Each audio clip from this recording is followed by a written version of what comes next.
Good evening, ladies and gentlemen, and welcome to Gulls Field at Pagattle Park. Tonight, we've got special opening ceremonies you won't want to miss. If you can start making your way to your seats now, we'd appreciate it. Our opening ceremonies will start in 5 minutes.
Ladies and gentlemen, our opening ceremonies begin in 2 minutes. 2 minutes until our opening ceremonies from home plate.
Good evening, ladies and gentlemen. Please take your seats if you're able to as we begin our opening ceremonies for the home opener of your Sylvan Lake Gulls. Ladies and gentlemen, we would like to first acknowledge that tonight's event and ball game is hosted on Treaty 6 territory in Sylvan Lake, Alberta. The traditional meeting grounds, gathering place, and traveling route to the Cree, Saulteaux, Blackfoot, Métis, Dene, and Dakota Sioux. We acknowledge all the many First Nations, Métis, and Inuit whose footsteps have marked these lands for centuries. Hello, baseball fans. Welcome back to Gulls Field at Pagattle Park in Sylvan Lake, Alberta, Canada. In collaboration with the Western Canadian Baseball League, the Sylvan Lake Gulls are excited to launch our sophomore season in the WCBL. Welcome back, ball fans, and welcome to the 2022 home opener for your Sylvan Lake Gulls.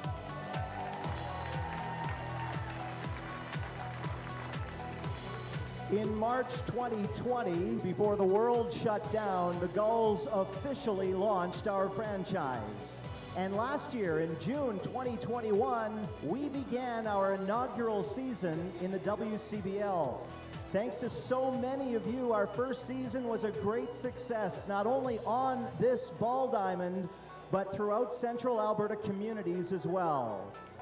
Our goal at the Sylvan Lake Gulls organization has always been to build a competitive ball club, but also a community-minded business, a meaningful foundation, a state-of-the-art stadium, and an undying vision and dream for both kids and adults throughout Central Alberta. Baseball belongs in Sylvan Lake, and last season, you proved why. Thank you, Central Alberta. The Gulls ownership group has set out to create a gold standard and professional product on and off the field while prioritizing a progressive, respectful, and inclusive team atmosphere. Our opening ceremonies will exemplify the character of our players and team personnel who value community, families, sponsors, ticket buyers, and volunteers. We value community clubs, the businesses, and the organizations we work with, and each of you who make a difference each day. Thank you. Our continued promise is to represent the town of Sylvan Lake and surrounding area with pride at home and on the road, and to show you some really great baseball. We've been very proud to bring baseball back to Sylvan Lake and Central Alberta, and tonight we're excited to introduce you to your 2022 Sylvan Lake Gulls. Welcome to the home opener, everyone. All right, fans, before we introduce you to this year's Gulls roster, I'll kindly direct your attention now down the third baseline as we welcome some very special guests to our opening ceremonies. We are honored to have in attendance tonight provincial and municipal representatives as well as team personnel to officially welcome baseball back to Central Alberta this summer. Led now by local members of the RCMP, Sylvan Lake's Jennifer Zapara and Matt D'Souza. Please welcome our constables to the field. We'd also like to welcome our flag party tonight, representing Alberta Correctional Services, Divisional Sergeant Major Len Chartrand and Community Corrections Manager Joanna Wiegers. The MLA for Innisfail Sylvan Lake is Devin Dreeshen. The Deputy Mayor of the town of Sylvan Lake is Kendall Kloss. From the Sylvan Lake Gulls, please welcome President and COO Akil Samuel. The Chief Financial Officer for the Gulls is Shauna James. Our Director of Social Media and Brand Development is Carlin Stickle. The President of the Gulls Give Foundation is Tom Whitty. The Vice President is Tom Rodziniak. The 50-50 licensee and volunteer coordinator is Chrissy Wiest.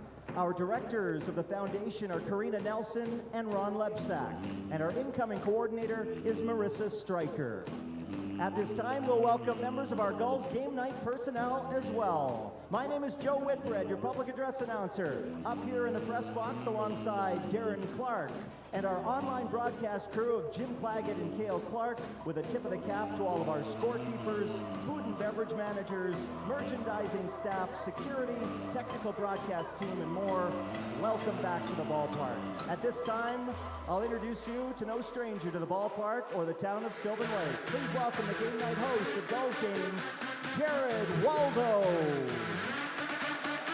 All right, thank you very much, Joe. Who's ready to watch some Gulls baseball this season?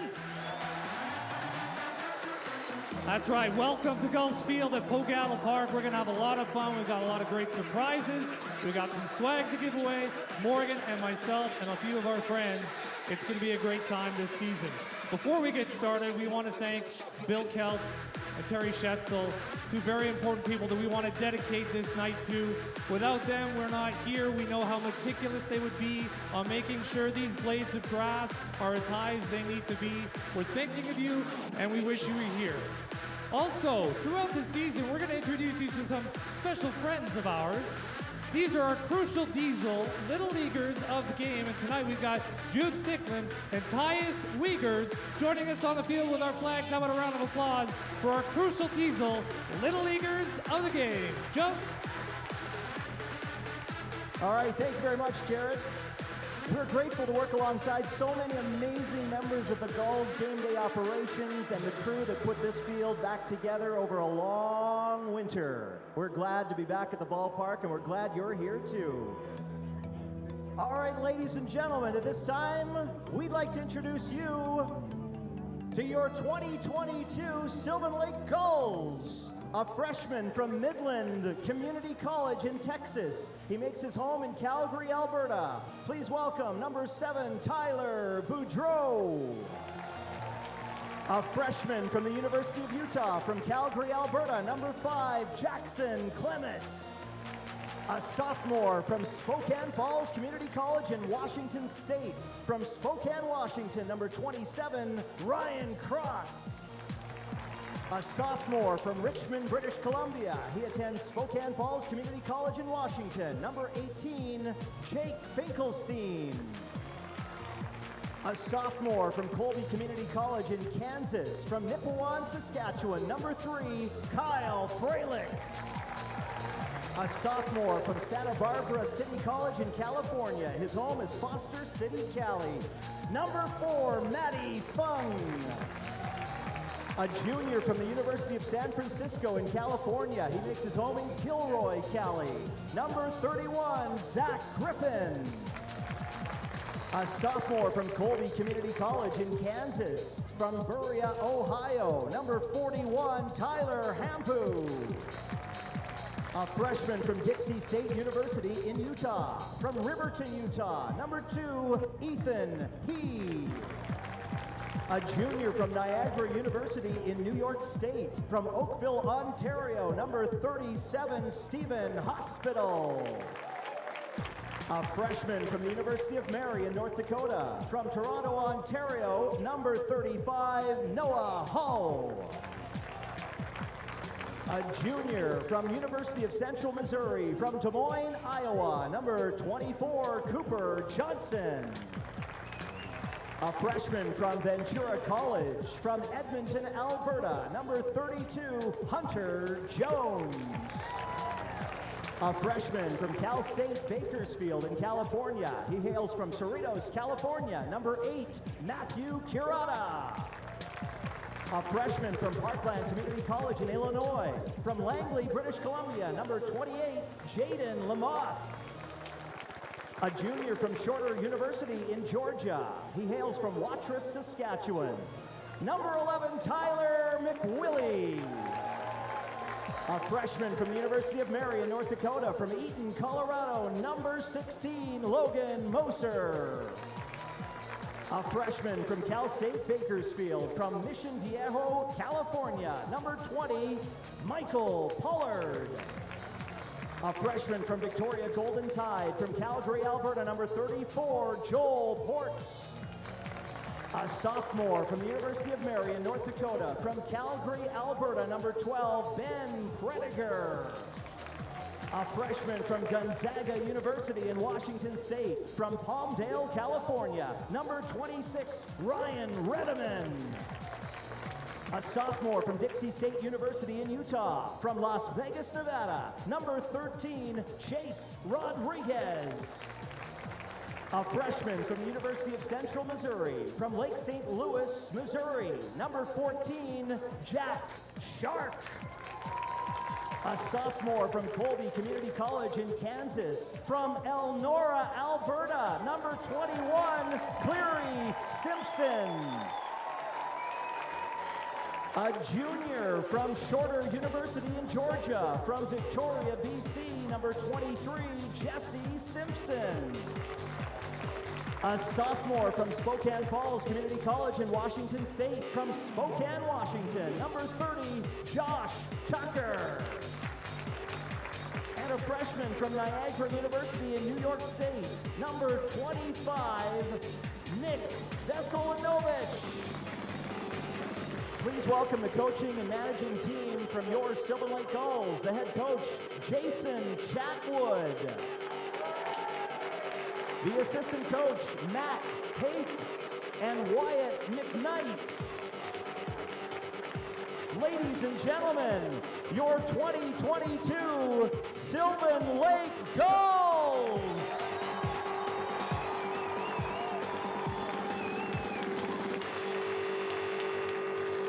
At this time, we'd like to welcome the visiting team to the field down the first baseline. Please welcome tonight's visiting team, the Okotoks Dogs. As well, we'd like to welcome our umpire crew, who will more formally introduce shortly. Please welcome the boys in blue, wearing black tonight. Hey, Blue, it's our umpire crew tonight. All right, fans, I'll direct your attention to our brand new video screen for a short video to kick off tonight's ceremonies.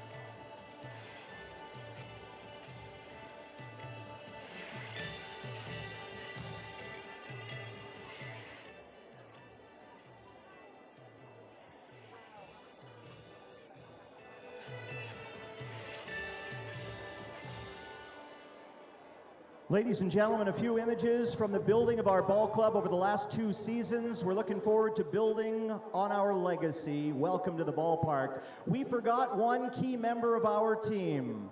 Ladies and gentlemen, and kids of all ages, please welcome back Sully the Gully, our team mascot.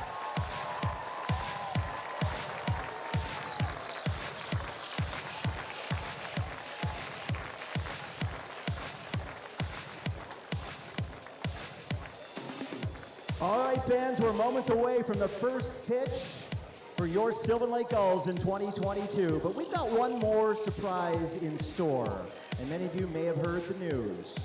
For 2 decades, he's built an unprecedented career in Canadian country music, opening for superstars like Garth Brooks. He's received multiple CCMA Award nominations, including Male Artist of the Year and a Juno nomination for Country Album of the Year. We hope tonight you'll stick around after the game because he's playing live right here at Gulls Field following tonight's ball game. Please welcome to Sylvan Lake, Alberta, Canada, Aaron Pritchett.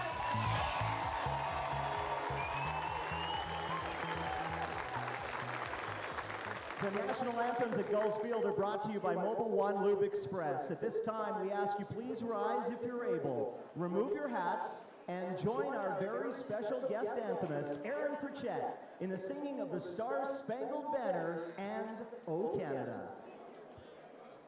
Oh, say, can you see by the dawn's early light what so proudly we hailed at the twilight's last gleaming, whose broad stripes and bright stars through the perilous fight for the ramparts we watched were so gallantly streaming, and the rockets' red glare, the bombs bursting in air, gave proof through the night that our flag was still there. Oh, say does that star-spangled banner yet wave? Oh, the land of the free and the home of the brave. Oh, Canada, our home and native land, true patriot love in all of us command. With glowing hearts we see thee rise, the true north strong and free. From far and wide, oh Canada, we stand on guard for thee. God keep our land glorious and free. Oh Canada, we stand on guard for thee. Oh Canada, we stand on guard for thee. Ladies and gentlemen, Aaron Pritchett. He'll be playing live on field after the game, so we hope you don't have any plans tonight. Thanks to our players and our dignitaries, and thank you to our flag party. Our game is about to begin.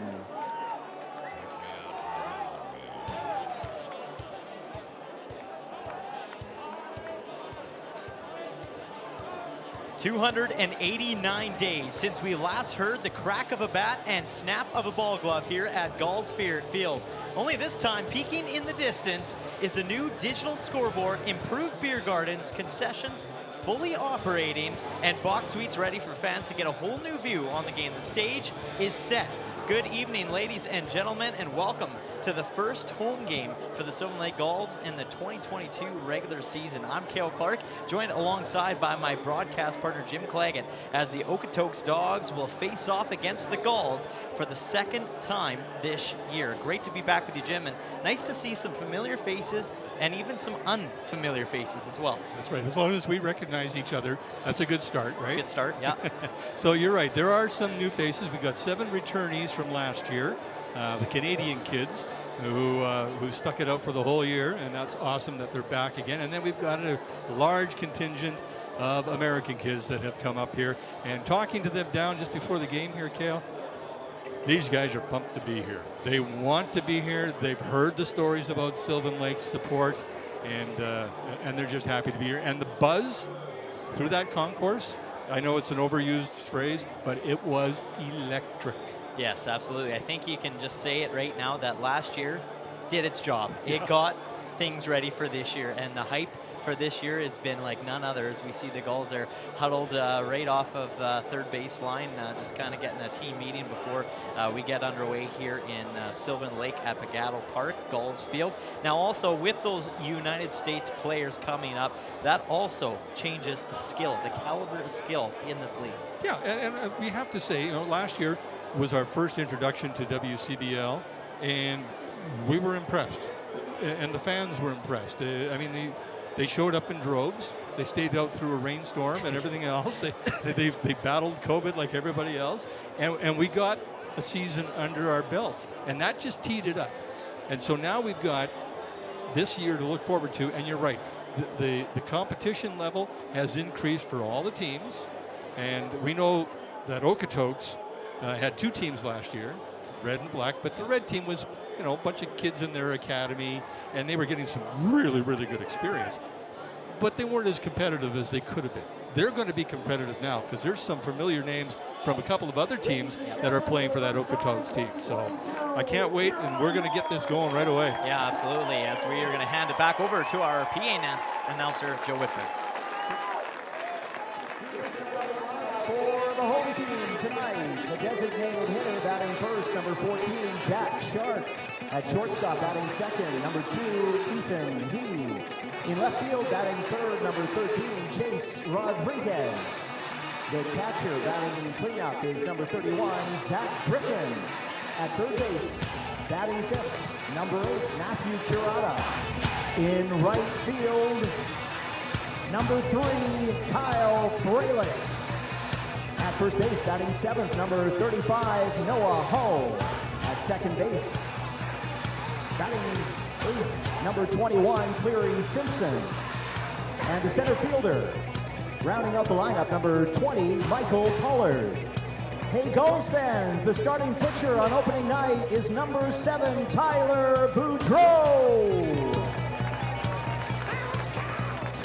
The umpire crew tonight, calling balls and strikes behind home plate, is Jeff Chipley. At first base, Matt Beaudress. At third base, it's Matt Ben. And at second base, Darren Dakender. Your umpire crew tonight at Gulls Field.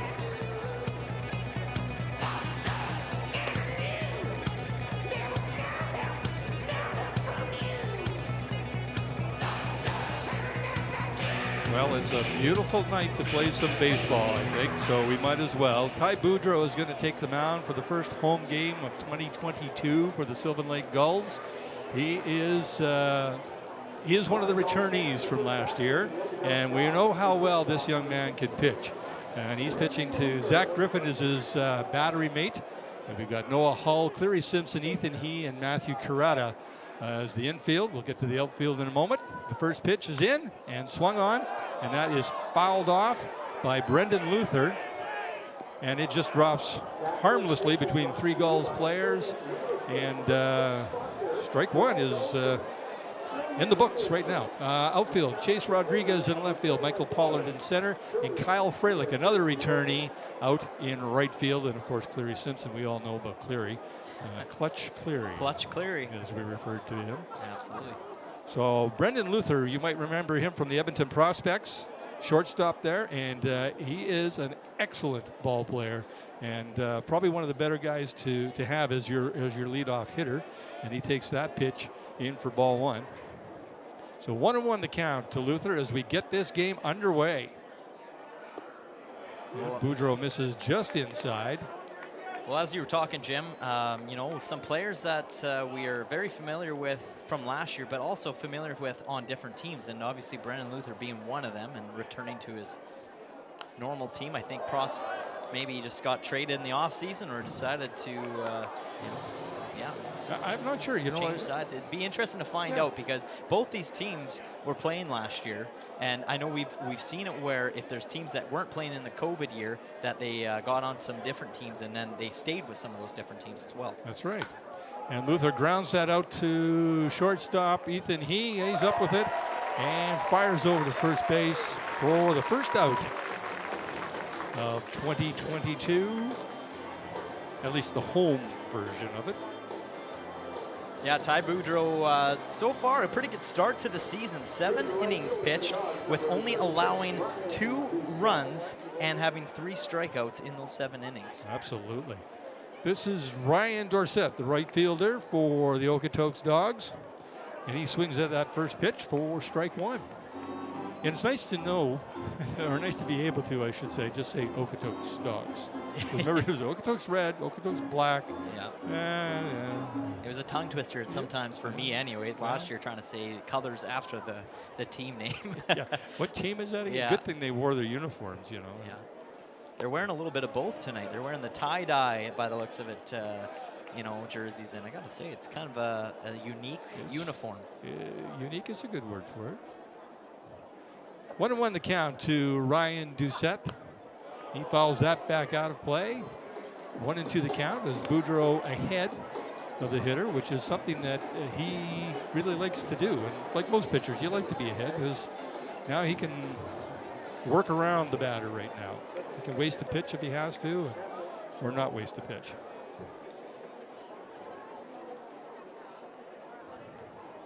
And he wasted that one. Well, you know, if he's going to swing, he might swing at it. You never know, right?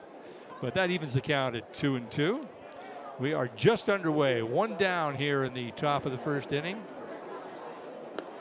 And he checked his swing, and they said no, he did not go around.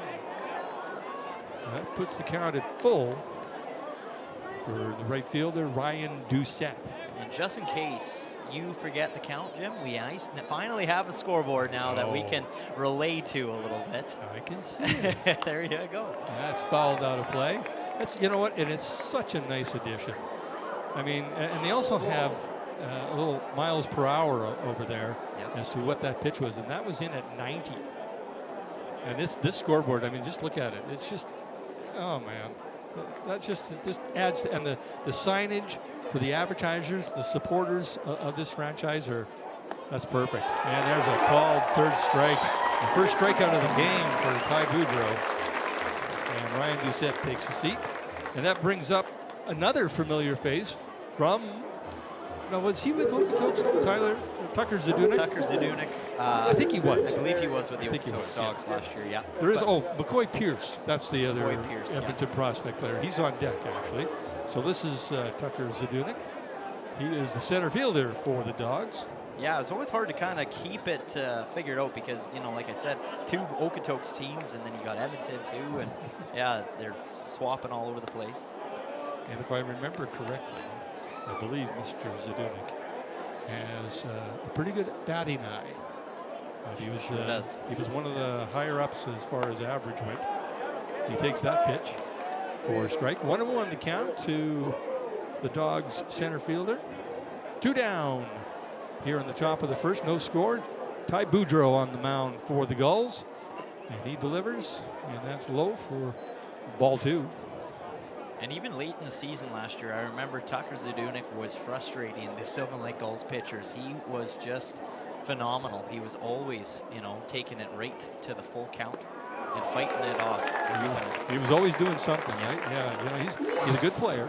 And this is the thing that people are going to be impressed with, I think, is the level of talent has just risen with the influx of the American players and, of course, the Canadian kids that were really good last year. And another called third strike as Ty Boudreau has exactly the kind of start that you want at home. 3 up, 3 down, no runs, no hits, nobody left on base. And after the top of the first inning, we are scoreless with the Gulls coming to bat.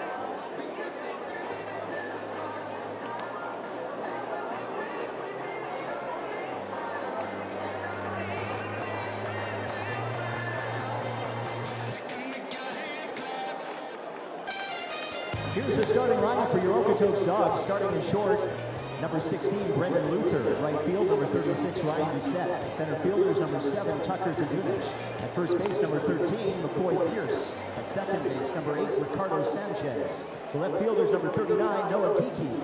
The designated hitter, number 5, Aiden Rose. The starting catcher for the Dogs is number 37, Kobe Levens. And at third base, number 10, Connor Croson.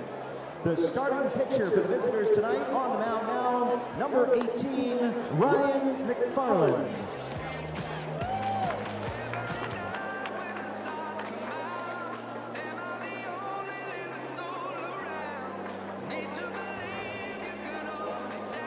All right, Gulls fans, the first batter for your Silver Lake Gulls, the designated hitter, number 14, Jack Sharp. I gotta say, 3 other games also going on in the WCBL as the Sylvan Lake Gulls get set to bat for the first time tonight. This is one of the newcomers, a young American kid by the name of Jack Shark. He's the designated hitter tonight, number 14, and he takes that first pitch for a ball. Ryan McFarland is the pitcher for the Dogs tonight. Kobe Levins is the catcher, and Shark puts that over to shortstop. That's Brendan Luther, and he fires it over to first base, and they record the first out at the bottom of the first inning. That brings up shortstop Ethan He with left fielder Chase Rodriguez on deck for the Gulls. Ethan He, hometown in Riverton, Utah, going to university at Dixie State. He's a freshman there. And he drives that to shortstop, and that gets past the glove of a diving Brendan Luther. And the first base hit goes to Ethan He, a single right back up the middle. That's a good start for the young man. Yeah, good spot to place it right in between second base and shortstop. And Brendan Luther, and Luther tried to stretch all out for that one, but just out of his reach.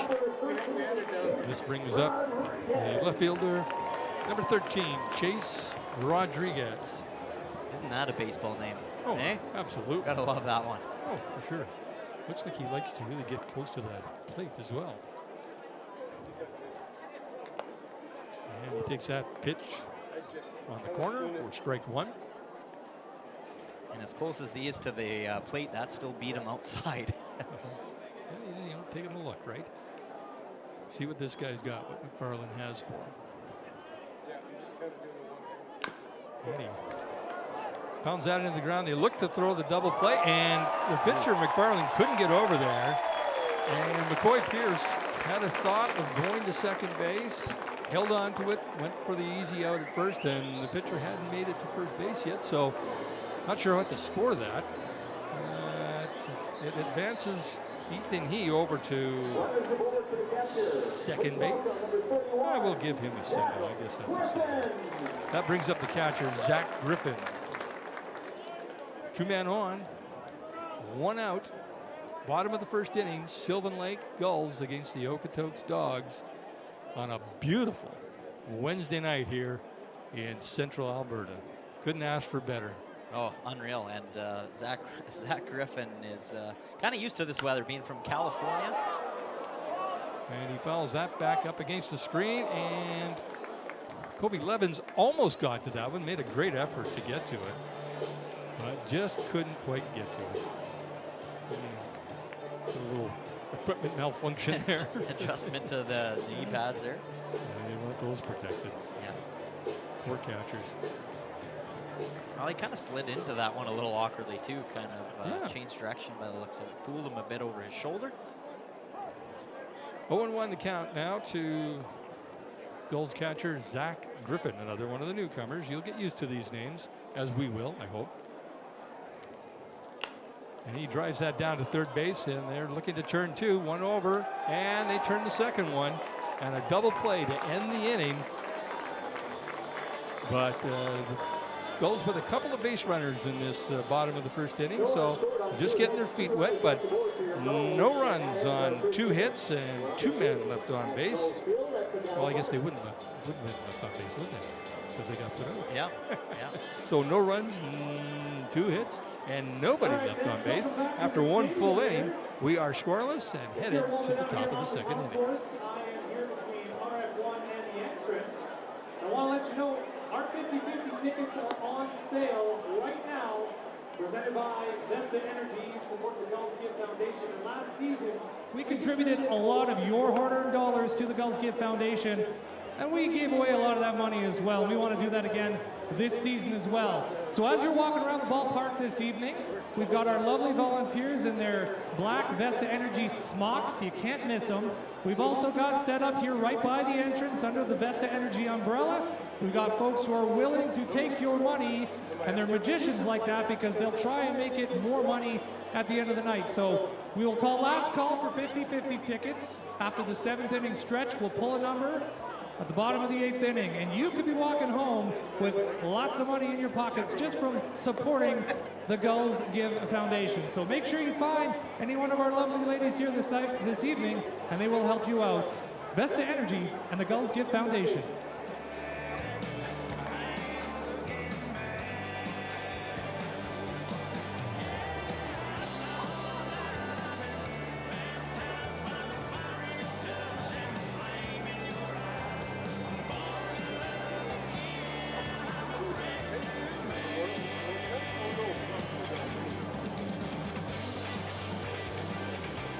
All right, fans, now batting for the Okotoks Dogs, the first baseman, number 13, McCoy Pierce.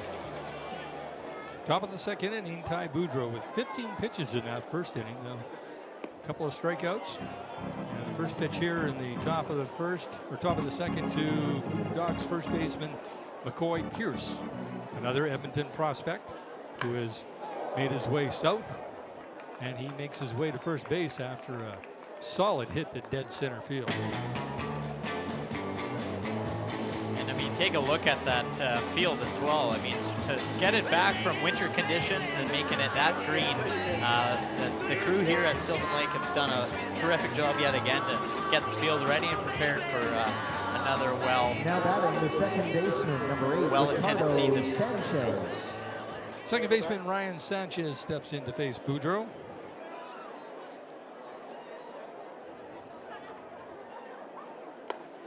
And he takes that first pitch high for ball 1. Top of the second, we are just underway basically here at Gulls Park, Gulls Stadium. No score between the Gulls and the Dogs. And Boudreau paints the corner with that one. Even the count at 1-1. You know, I got myself a pitch counter this year in my hand, but I got to remember to click the darn thing. I was kind of wondering what that was for one, and two, if you were going to remember every single pitch to be able to do the click. Well, you just got to, you know, it's teaching an old dog new tricks is There what you it go. is. So. Yeah, keeping you sharp. Yeah, right. Sharp like a shovel. There we go. 1-2 the count. And he pops that up to shallow left field. And that's Chase Rodriguez coming in to make the catch to record the first out of the second inning.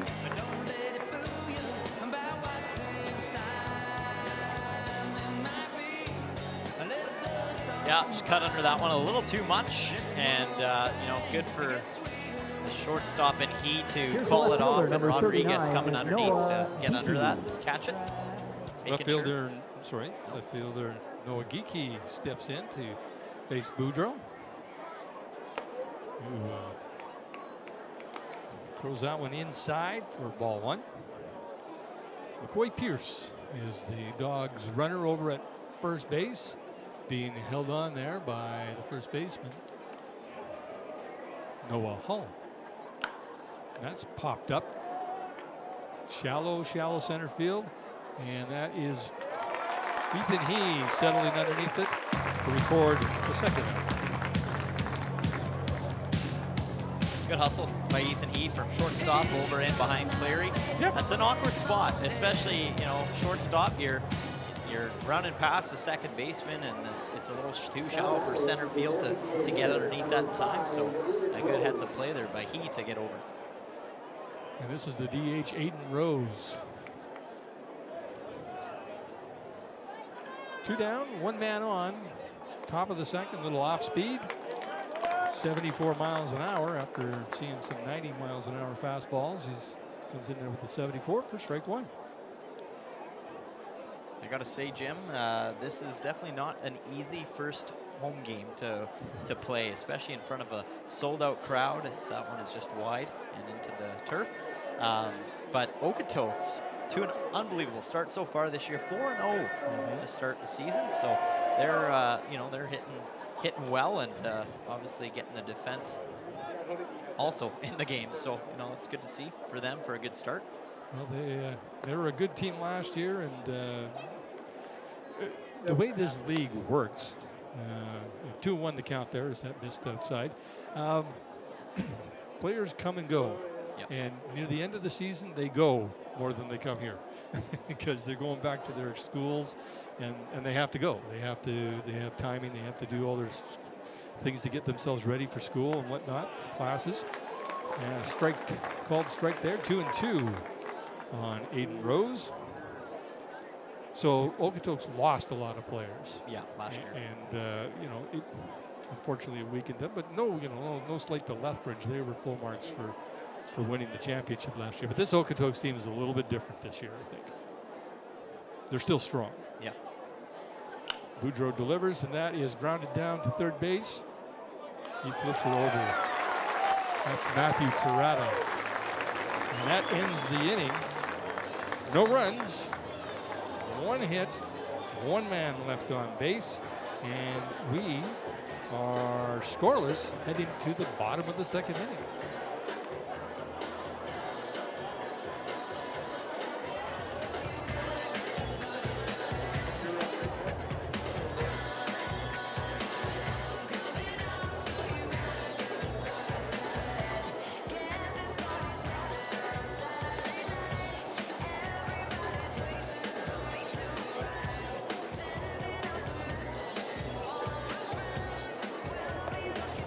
We sure are glad you came back to the ballpark. Just out of curiosity, how many of you were at your very first Silver Lake Gulls game tonight? And how many of you came to as many as you could last year? That's wonderful. We'd like to also say a big hello to our billet families from the Central Alberta area. Thank you for being a part of the Gulls family and taking in our boys to enjoy Canadian hospitality in Central Alberta, eh? I want to shout out to our billet families. We know you're here. We love you. Thanks for being part of the Gulls this year.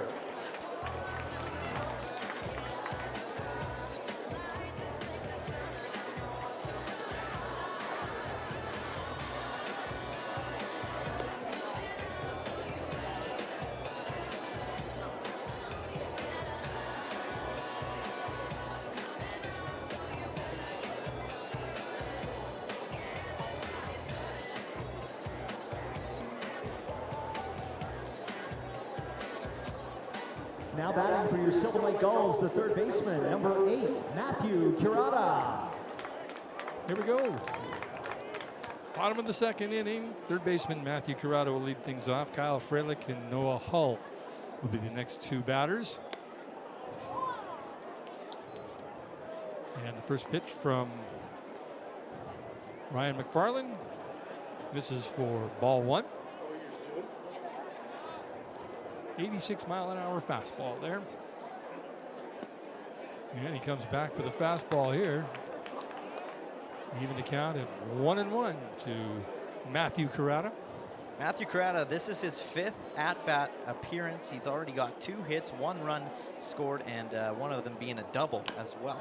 And he bounces that back to the pitcher's mound. McFarland takes it over to first base, and that is the first out of the second inning. And I just got word, Jim, we're going to have a very special guest joining us here in just a matter of time. So stay tuned.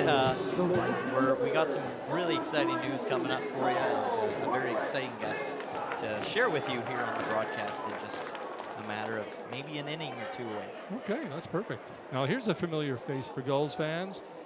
Right fielder number 3, Kyle Freilich. He takes that first pitch for a strike. I was giving our young friend the gears the other day, and I was saying, I'm betting he's going to have at least 1 hit to left field this year, because he's notorious for doing just what he just did. He grounds that to second base. Ricardo Sanchez over to first, and that is the second out of the inning.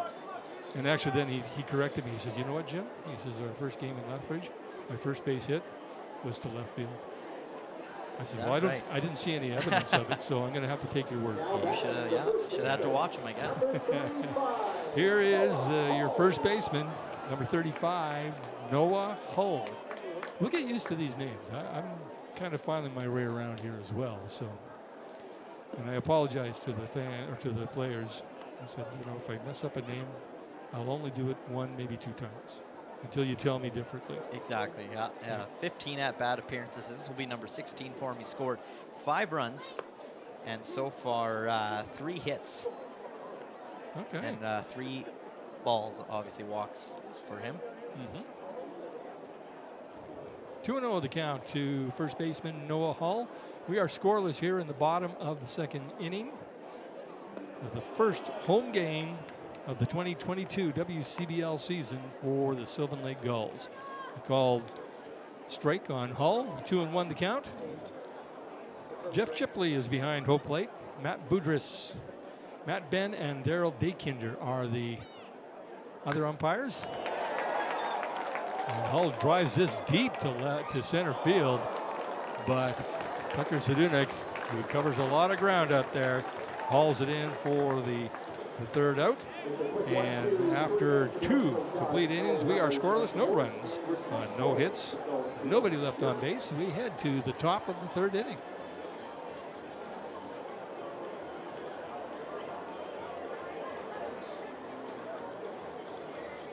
All right, fans, just to remind you, we're back here at the ballpark tomorrow night with a bit of a twist.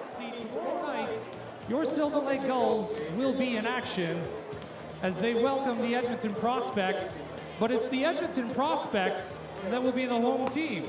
So it's an Edmonton Prospects home game. The Silver Lake Gulls will be the visitors, but you know what? We're going to be here. We're going to be having some fun, and if you'd like to join us, you can buy your tickets online through the Prospects at prospectsbaseball.com. So join us tomorrow night, Edmonton Prospects, Silver Lake Gulls, here at Gulls Field at Pogattle Park.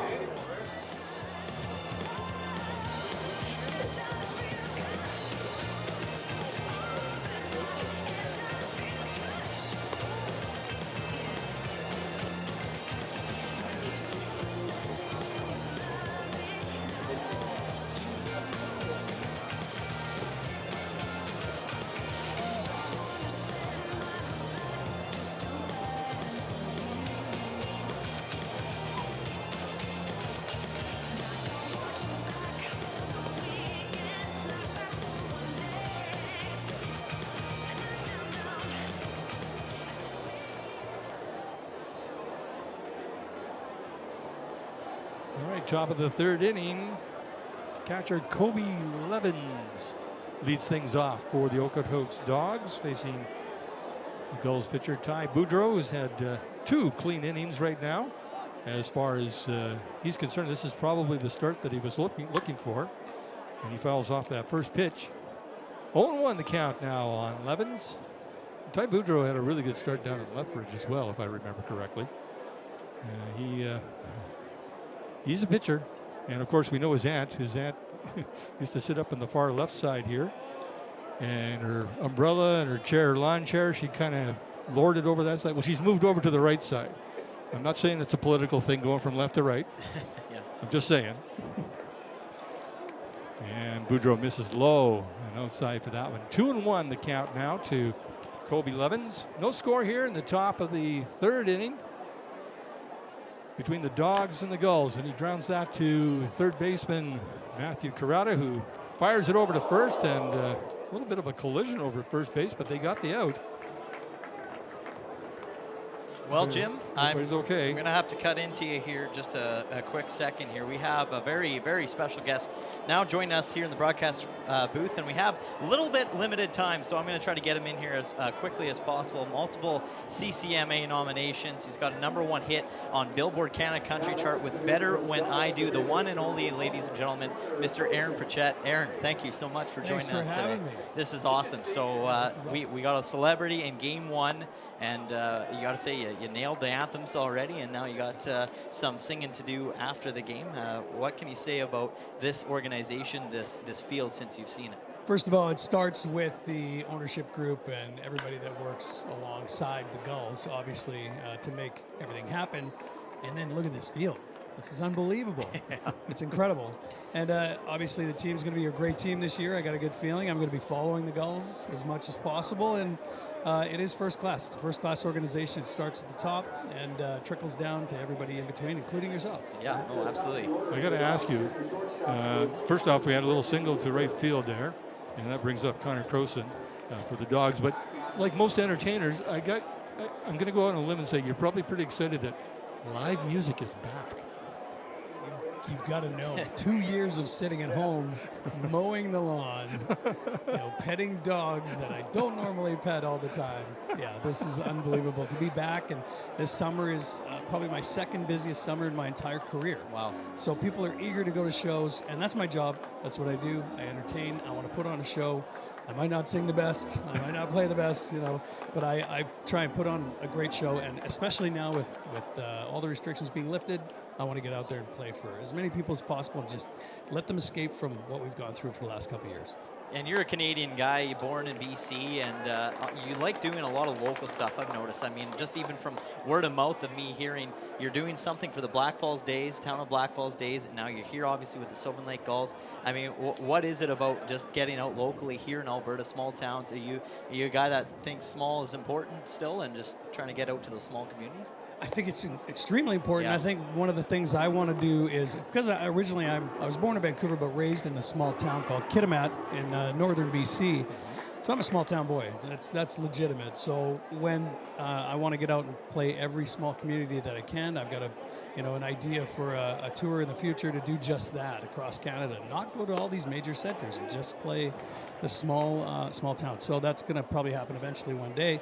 But because I'm from that sort of community, when you come here to see these Sylvan Lake, for example, you don't realize the community's a little bigger than what you expected, but you have such support. So I love coming out to these communities, especially. Is this going to be a competition between you and Brett Kissel and Gord Bamford to see who can play more small communities than the other guy?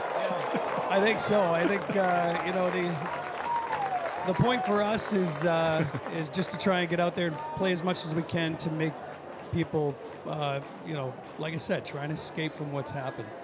And you can't do that in the major centers necessarily. You can only play a certain size of crowd, and you can't draw from all these smaller communities. So yeah, Gord's on the right path, Brett's on the right path. All these good Alberta artists that over the years they're out there playing again and trying to entertain people. And now here we are at a packed stadium with people watching amazing baseball. Well, I can vouch for the small town love that you give because I'm from Alex, Alberta, and I know you went out there for a charity event a few years back, and I was at that charity event, so that was pretty cool to have a big name like yourself come to such a small community. I mean, it means the world to small communities like awesome. Alex. So thank you for doing what you do. I got to ask you too. I got told you had a golf game today. How did it go? My golf game was, when they ask me what my handicap is, I usually say my swing. That's about it. Yeah. We had a great day.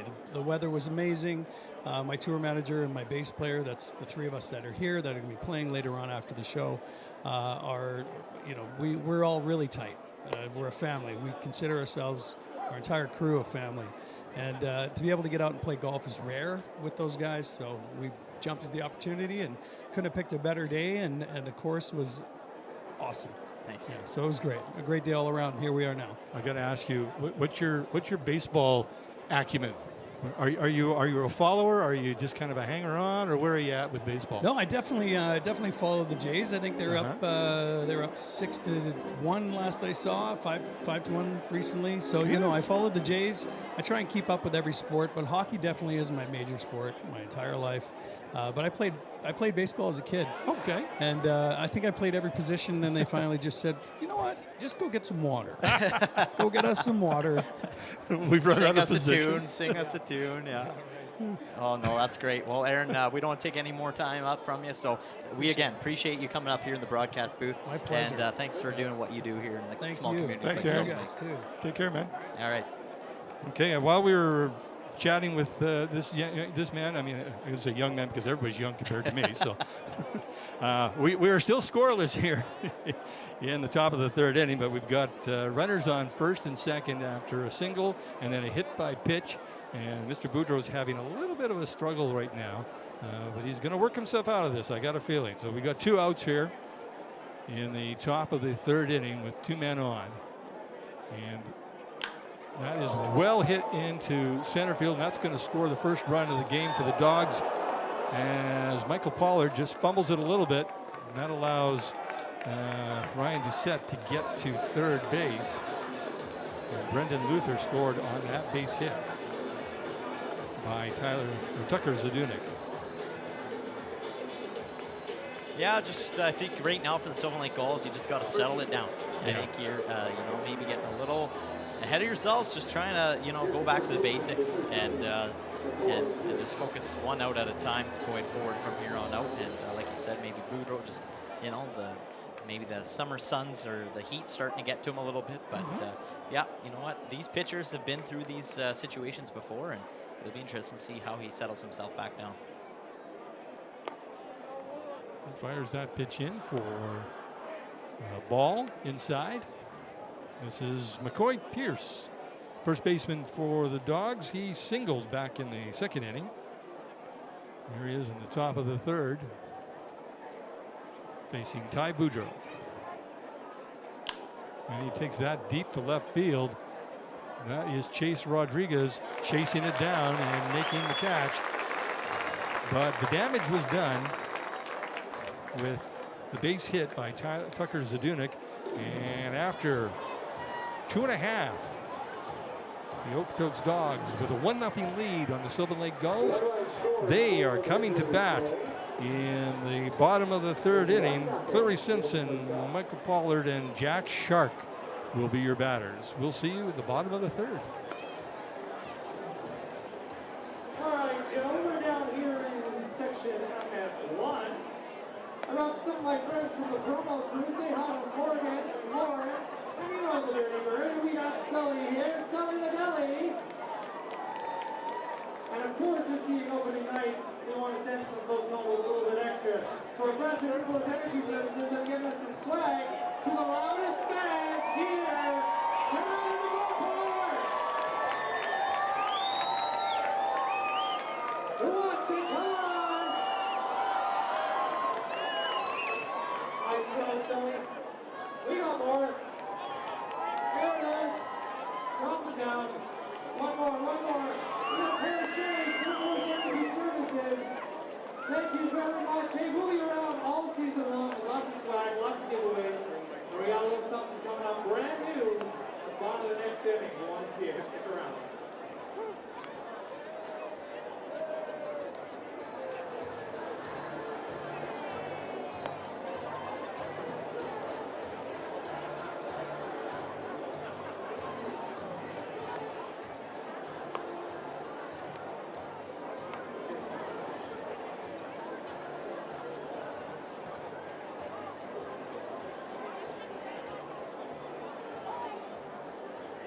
Okay, bottom of the third inning, the Dogs scoring in the top half of the inning. That brings up your second baseman. I always want to say shortstop because that's where he played most of the time, but Elnora's own Clary Simpson. Clutch Cleary at bat. That's the man. He takes that first pitch high for ball one. Now, Jim, could you have asked for a better day for your home opener in Sylvan Lake, Alberta? No. No, with the fickle weather that we have in this province, for Mother Nature to cooperate tonight was thank you so much. And now, later tonight, like about 12:30, 1 o'clock in the morning, you can rain. Yep, let it pour. Because the farmers will love you for it. And so will the golf courses. Got to get those guys. Keep them happy too. Yeah. 1-2 the count on Clary Simpson. It's Ryan McFarland on the mound for the Dogs. And he misses outside to even the count at 2-2. Again, we want to express a thank you to Mr. Aaron Pritchett for joining us here on the broadcast. I got a feeling that he was in the fire underneath Mr. Pritchett because we mentioned Brett Kissel and Gord Bamford. And he's like, okay, it's on. Well, I'll see. I'll play more small places than they do. Yeah. And you know who's going to benefit from all that? All the small places that they play. Absolutely. Yeah. No, very humble and he's great. Very local based kind of guy. And Clary Simpson working that to a full count now as McFarland misses outside. 3-2 the count. Simpson leading things off here for the Gulls in the bottom of the third inning. Dogs with a 1-0 lead. And Simpson goes from 0-2. What a great at bat. He worked that count all the way up to draw the walk. Yeah, no, absolutely. That's that just takes some patience if you're a batter. You know, he's got a 235 batting average already this year at 17 at-bat appearances, and he's scoring 3 runs on 4 hits and already 3 RBIs for himself. And so far, still looking for the first home run. As you remember last year, the first Gull to ever get a home run here at Gulls Field in Pagato Park was right over on the right-hand side of the right field wall there. Yeah. This is center fielder Michael Pollard, batting 9th for the Gulls. He takes that one inside. 1-1 the count. And Jack Shark, the designated hitter, is on deck. So this is the first time we're seeing a lot of these players from both sides, and it's going to be interesting to see who to watch out for. You know, home plate umpire Jeff Chipley calls that a ball, and it's 2-1 the count now on Michael Pollard.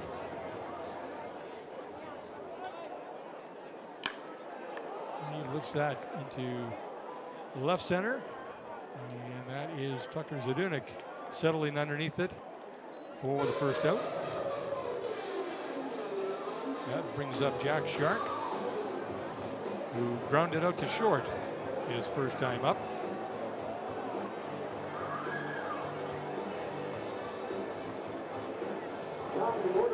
Yeah, lots of big plans, and you know what, Jim? You're a podcast guy. You unfortunately you're now finished up with your podcast, but you got talking with ownership and you know, Akil, Samuel, and in the off season there, and just chatting with them about what they had for expectations. And I remember listening to, I think it was your final podcast with Graham Schetzel, who is the part owner of the Sylvan Lake Gulls, and he made it quite clear that he felt that the first year could have been, you know, a little bit better. Oh yeah.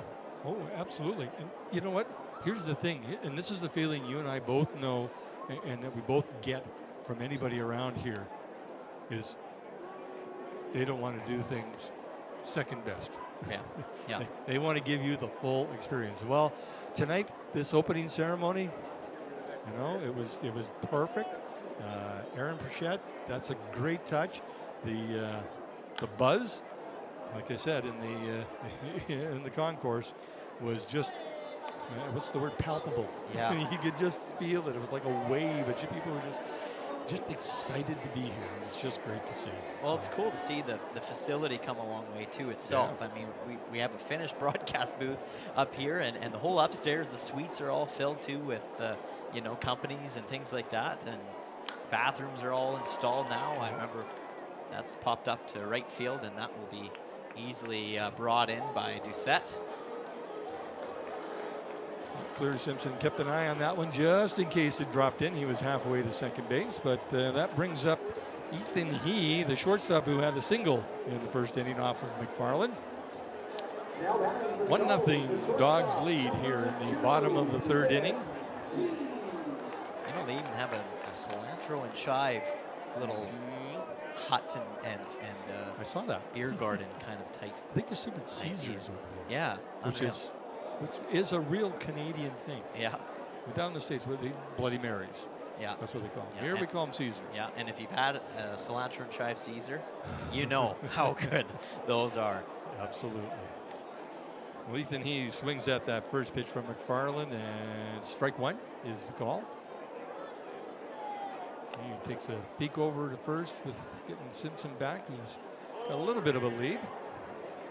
Cleary can steal a base or two. Yep, he's got some wheels behind him. He does. Ethan He also off to a pretty good start at this season at bat. Only 5 at bat appearances. This will be his 6th, but he's got a 400 batting average. Simpson takes off, but he fouls that off towards the Gulls dugout. Has a few people scrambling over there, and Simpson has to head back to first base. But 0-2 the count now to the Gulls shortstop. I like that play by Cleary. You have 2 outs. You're at a 0-2 count. You may as well take a run for it. Run on anything at that point. And McFarland misses outside with that one. 1-2 the count. You know, we always, I remember from last year, we'd watch the cutout at first base, and if they got their foot on the outside of that cutout, they were going for the most part. And Simpson's got it he's just inside that cutout, so maybe not now. He fouls that back, stays alive in the box. A little off-speed pitch there from McFarland.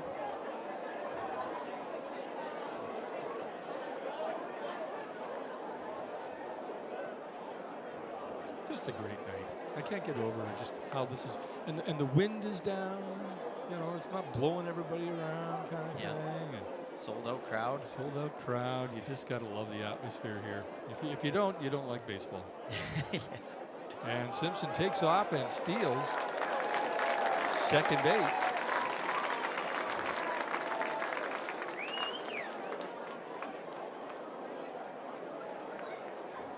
Yeah, it's hopefully, it's hopefully a sign for good things to come here in Sylvan Lake in the next little bit. Seeing a sold-out crowd, beautiful weather. Ooh. That hit him? I think he got under that just in time. Yeah. 3-2 the count right now. McFarland maybe just losing a little bit of control here after walking Simpson. He got Pollard and Shark rather to fly out, but Ethan He is hanging in there. And he drives this into deep right field. That sends Ryan Doucette back almost to the warning track, but he hauls it in for the third out. And the Gulls in that inning with no runs, no hits, and one man left on base. At the end of 3 full innings, the Dogs lead it 1-0. We'll be heading to the top of the 4th inning.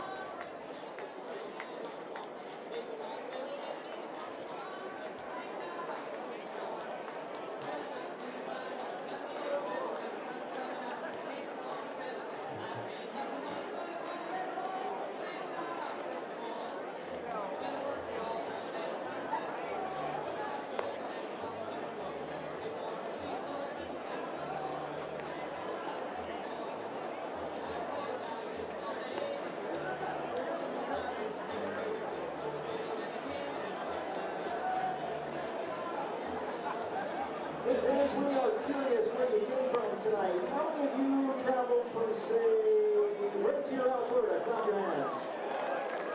All right. How many of you are from the Rocky Mountain House area tonight? How many came from Louisville? Anyone here from Lacombe or Pinoca? How about the Corona area? All right. How many of you are from Sylvan Lake, Alberta?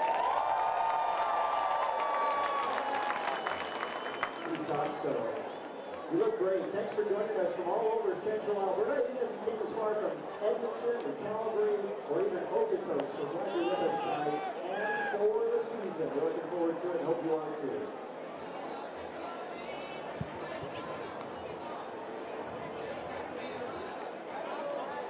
Ty Boudreau still on the mound for the Sylvan Lake Gulls as he enters the top of the 4th inning.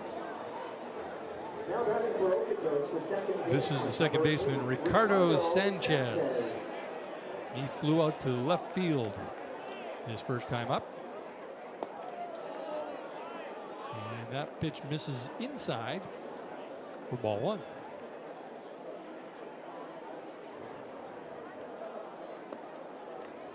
And Boudreau gets the call, and strike 1 evens the count with Ricardo Sanchez. Boudreau likes to work fast. Yeah, less time to think about it, right? And, another player that is a returning player for the Sylvan Lake Gulls that we also know with that similar style is Kyle Freilich as well. Mm-hmm. Yeah. No time wasted, just throw him down the middle. That's right. And Sanchez fouls that out of play. Of course, I always remember having a little chat with Mr. Freilich, and I said, "You work just like Bob Gibson." And, former St. Louis Cardinal, all-star pitcher, one of the best ever. Yep.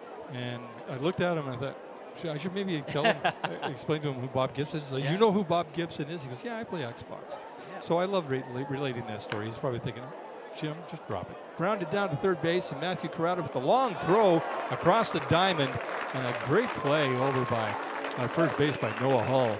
to keep that in his glove. Yeah. But a really strong arm from Matthew Carrata, deep in third base. I was just gonna say, I mean, that was a tricky little play. The ball just stayed in, and you know, it was just crossing third base there. And there he is, right there. Yeah, Matthew Carrata, strong arm. Very strong. We're learning little things about these guys as to who they are as pitchers and players and position players and that sort of thing. And it's just fun to learn a little bit from these guys. This is left fielder Noah Geekie, and he grounds that, and he moves over, drops it, fires across the diamond. Oh, and they called him safe. Yeah. Must have pulled his foot off the bag or didn't get there in time, one of the two. But Noah Geekie showing some speed there, but that little bobble, that was enough, I think, to get him down to first base. Yeah, Ethan He just took his eyes off the ball last second before making sure he corralled it in his glove, and then unfortunately that ball will cost Geekie to get over to first safely. This is the designated hitter, Aiden Rose. He grounded out to third. Back in the second inning, he takes that first pitch, a little off-speed business from Ty Boudreau for strike one. Aiden Rose, a .316 batting average so far this year, and being the designated hitter. Some good numbers that he's put up for Okotoks. Okay, Geekie takes off to second base, and a stolen base for Noah Geekie. But yes, 19 at-bat appearances, obviously not including the one so far tonight, with the 3 runs, 6 hits, and only 1 strikeout on him so far this season. 2 RBIs also recorded in there. So yeah, I mean, that's the guy that you want to put as your designated hitter. If he's putting up numbers, you're going to keep him there. Boudreau's having a little conversation with Noah Geekie over at second base there. Yeah, Geekie's doing a lot of bouncing around there, trying to distract him, but no distraction there as he fires a strike 1 and 2. I think, I'm going to guess, I think Boudreau says, yeah, you know what, we gave you that stolen base because I didn't pay attention to you over at first. You got a good jump, and that's the only reason. Yeah. So. Well, and I mean, just Boudreau was slipping a little bit in that last inning too, so I think he's more focused on just getting himself back into it. It's grounded to Simpson. He moves to his left, comes up with it over to first base. Noah Hall makes the grab, and we are 2 out. And this brings up the catcher, Kobe Levins, who grounded to third. Back in the third inning. 1-0. Dogs lead it. 2 out here in the top of the 4th inning. And first pitch to Levins is a called strike. You know, and one thing I'm really excited about this season too, that we obviously Sylvan Lake has yet to experience, is all 11 teams in the WCBL back in action this year. So that's going to be huge. I mean, last year was awesome. Sylvan Lake could get, you know, started, get their foot wet, but this is going to give fans a real good taste of what WCBL ball is like. Oh, yeah. The talent level, and people are going to be impressed. I mean, they were impressed last year. Yep. I have to think that they were, and I think they're going to be equally impressed with the influx of the Americans and the Canadians that are on all the other teams as well. Because I think the rule was you have to have 7 Canadians on your roster. So, and they've got 7 really good ones here at Sylvan Lake, that's for sure. Not to say that the other guys weren't any good. They got really good ones that didn't come back. They got the imports from the U.S. to, you know, kind of come in and you know, have a chance to play in this country again. Obviously, COVID was quite a 2-year run that we had with that, and it's just good to see that we're starting to finally get back to some normality. So. I hope so. I hope it sticks. Oh, and an off-speed pitch to catch the corner, 74 miles an hour, and Ty Boudreau gets his 3rd strikeout of the night and ends the inning. And that leaves the Dogs stranded at second base. Noah Geekie, no runs on 1 hit and 1 man left on base. We head to the bottom of the 4th inning here at Gulls Stadium at Pagano Park. We'll be back. Live here at Gulls Field at Pagano Park. And throughout the season, we want to remind you, it's something we started last year. It was a big hit. We're going to do it all season long. We won't be doing it tonight. But Pure Orthodontics is going to present the kids who run the bases. So all season long, we'll invite all the kids on the field after the game to run the bases for an on-field autograph and a photo session with the players. So that'll take place later on in the season. Tonight, though, a special presentation of Aaron Pritchett. The kids who run the bases will be presented all season long by Pure Orthodontics. All the cats and the chicks gonna get their kicks at the hop. Let's go. Let's go to the hop. Let's go to the hop. Let's go to the hop. Let's go to the hop. Come on. Let's go to the hop. Let's go.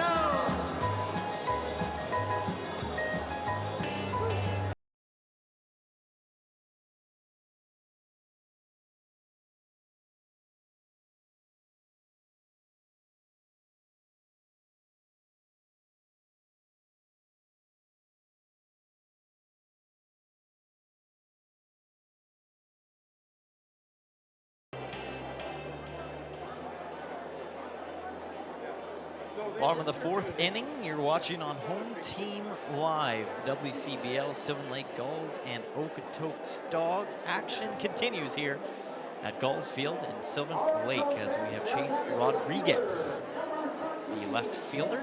Up at bat.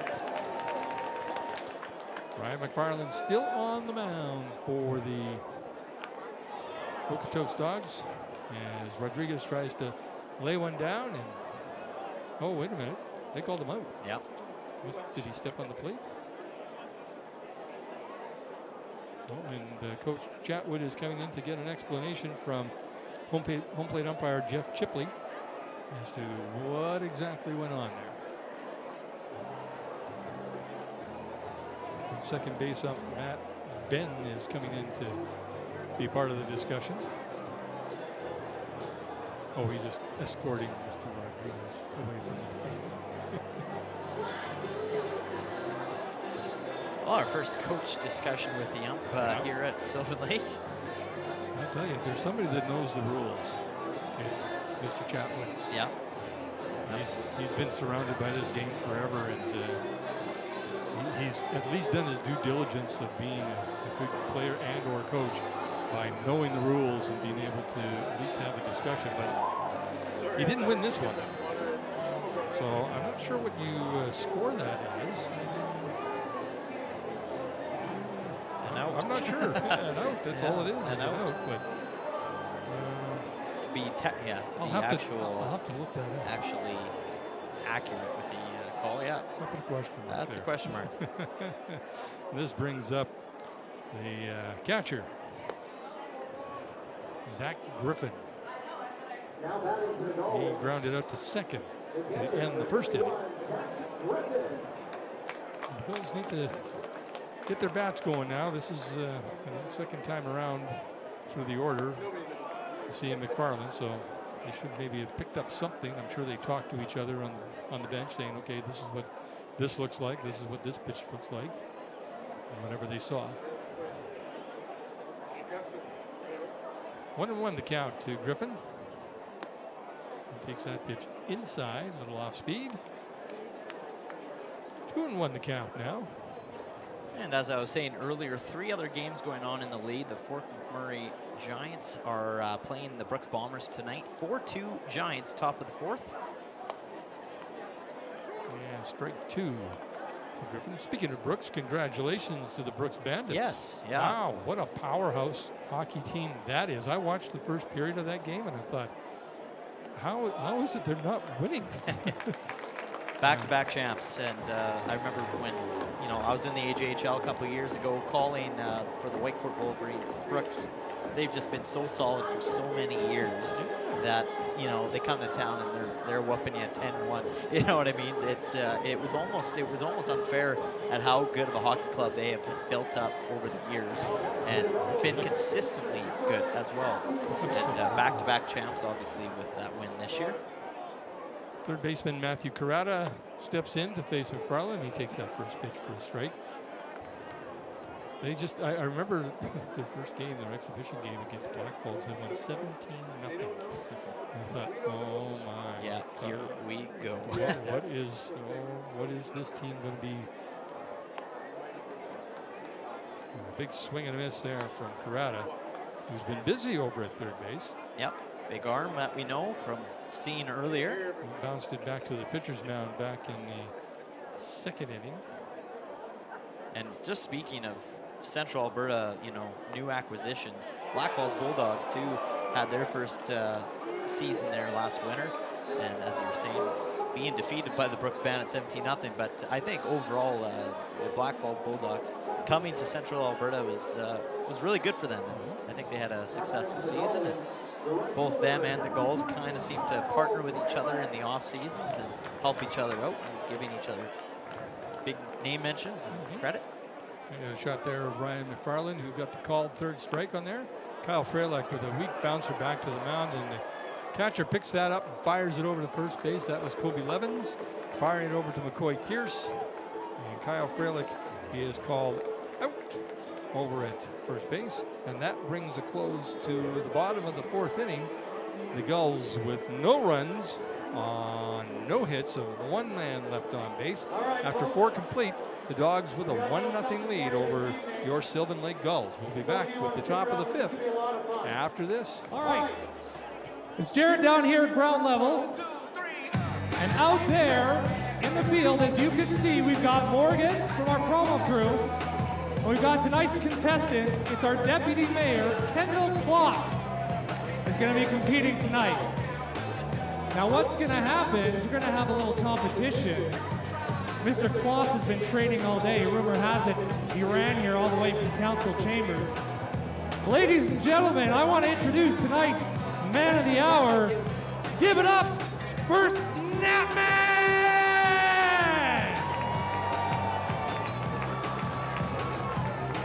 Snapman is brought to you by Snap Fitness. We're going to have ourselves a little race. So what's going to happen? They're going to start all the way out there in center field. I'm going to give a countdown, a 3, 2, 1. Mr. Kloss is going to start running. We'll give him a little bit of a head start, but not much. He's a pretty good runner. And then we're going to count down the Snapman, and they're going to race all the way down. And I'm here to tell you, Snapman has never been defeated. All right? This is unique. We've never done this before. It's going to be a lot of fun. Are we ready out there?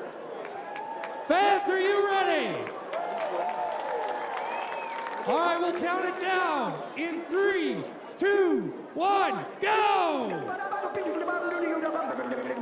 Go! I'm a scat man.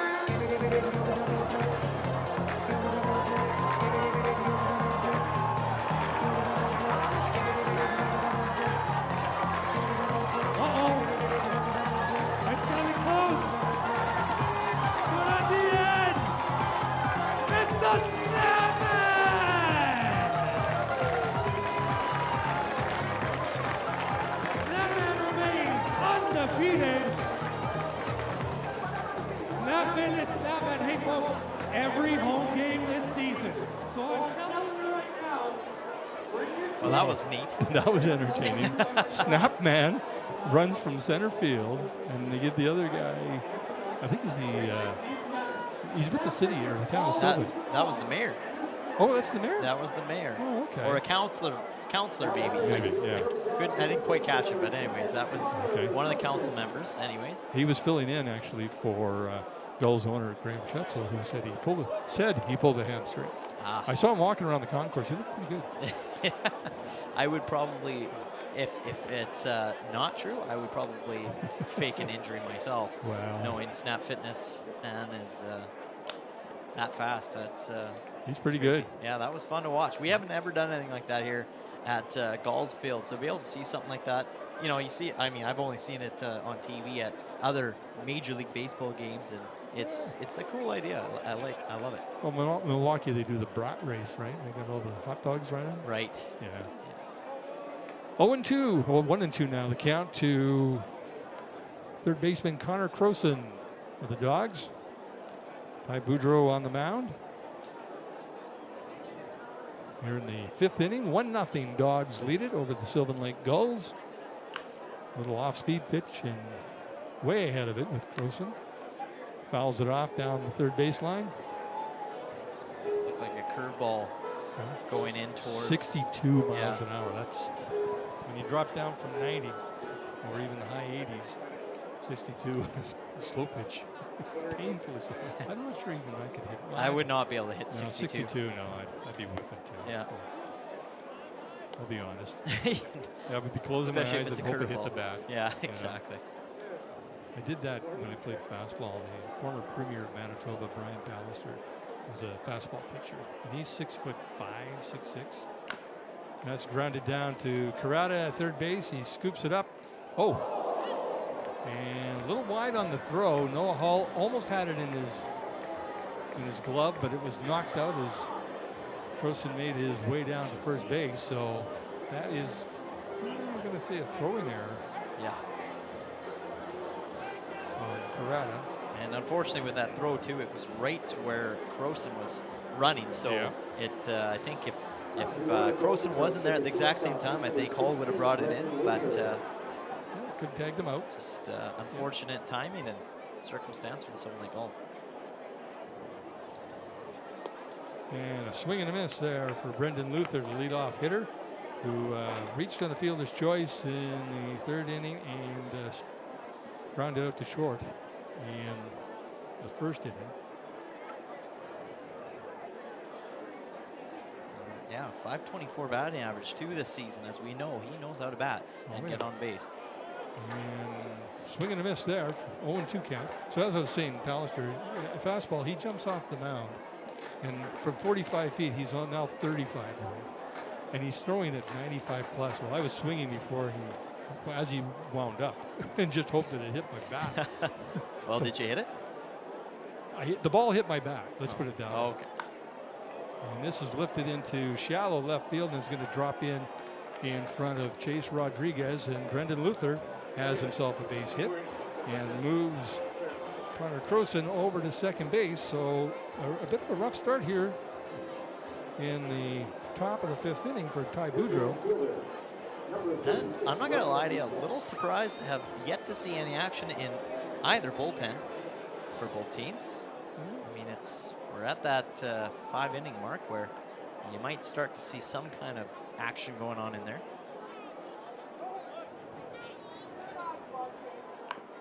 And this is a beautiful bunt down the third baseline. Scooped up by Karada over to first base for the out. And that was Ryan Doucette. But he does his job. He advances the base runners into scoring position now. Runners on 2nd and 3rd. With 1 out here in the top of the 5th inning. This is the center fielder, Tucker Zadunik. These poor kids, I'm going to be changing their names, their first names and last names for them as we go on through the season, or at least through tonight. Hopefully I get it by the end of the season. But we shall see. Boudreau pitching from the full windup. Zadunik, he really had it. You know, he was really winding up for that one. He was swinging for the fences. He's thinking fastball all the way. He's like, okay, here it comes, and I'm just going to try and get it deep and score a run from third. Yeah, swing and a miss there. Strike 2. As Boudreau is going to try and pitch himself out of this. 1-0 Dogs. They scored in the 3rd inning. That's the only run of the game so far.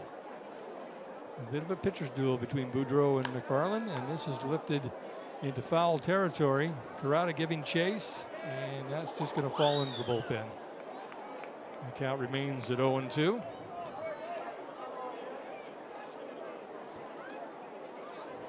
And I guess when when you talk about the action in the bullpen right now,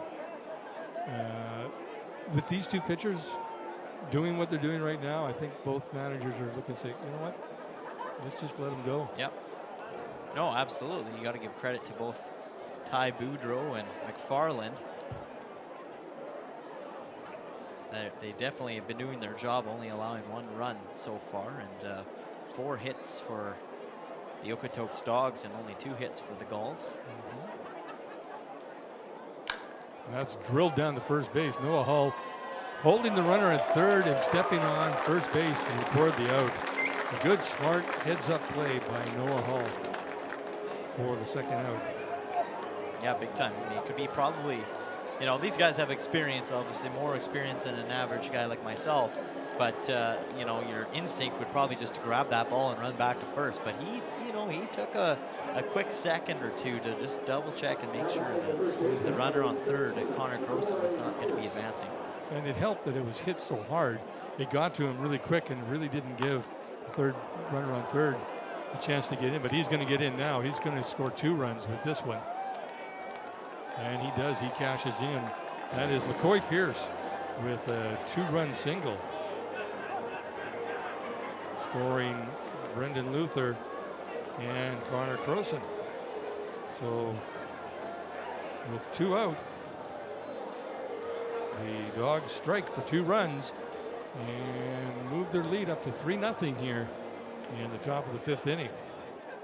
A little conversation between Griffin and Ty Boudreau after that inning, or after that at bat, I should say.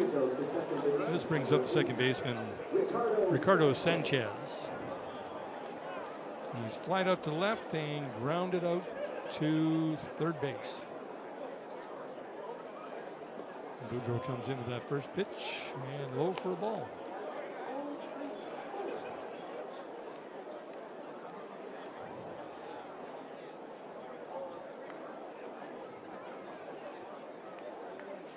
Beautiful crowd out there.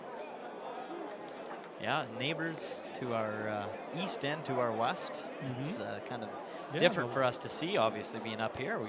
We're used to being up here alone, obviously, besides the other broadcast crew just next door, the PA announcers and the music and the cameraman. But yeah, no, it's kind of cool to hear cheering from up top as well. That's right.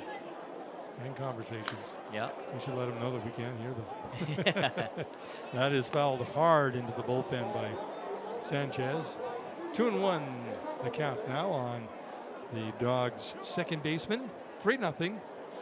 Dogs lead it. 2 out here. Runner on first is McCoy Pierce. Boudreau looking to get that swinging strike. Yeah, McCoy Pierce leading the team in batting right now. .550 batting average, and that would be his 10th RBI as well. Okay.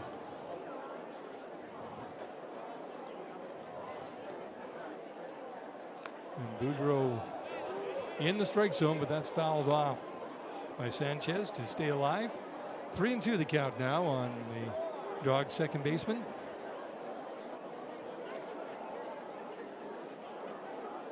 This is listening to the buzz going on out there. People are just enjoying what they're seeing right now. Not so much the score. That's fouled down the out into left field.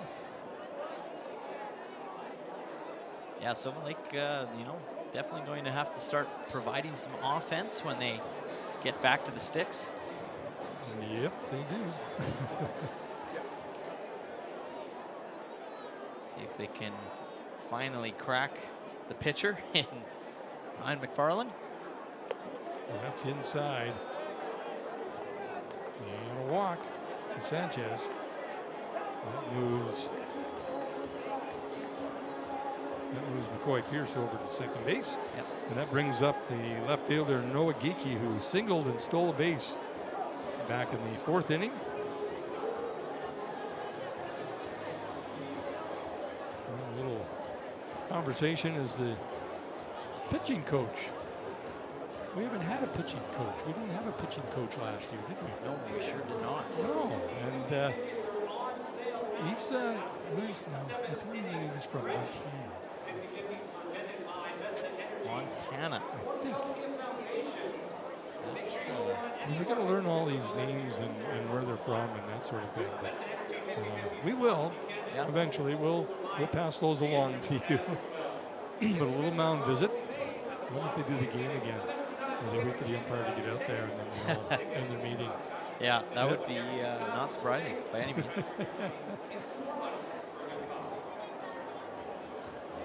Yeah, I'll try and. There we go, that beautiful scoreboard. Love that scoreboard. Keeps me honest. 2 out, 3 runs, 4 hits for the. Might be 4 hits. We've had a couple of hits this inning. So. Ty Boudreau. With a fresh count, and he starts Noah Geeky with a strike. Runners on first and second, 2 out. 2 runs already in this top of the 5th inning for the Dogs. Now, is the pitching coach, is that Matt Heap or Wyatt McKnight? No, that's Matt. That's That's Matt, driven yeah. deep to left field, but Chase Rodriguez, and I'm going to say this more than once, he chases that one down, and maybe I won't say it more than once, to end the inning. Yeah, but the damage was done early with the 2 base runners and McCoy Pierce with a single that drove in both of them. The Gulls now trail the Okotoks Dogs 3-0 heading to the bottom of the 5th inning. Noah Hull, Cleary Simpson, and Michael Pollard will be your scheduled batters. We'll be back for the bottom of the 5th.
All right, here we go.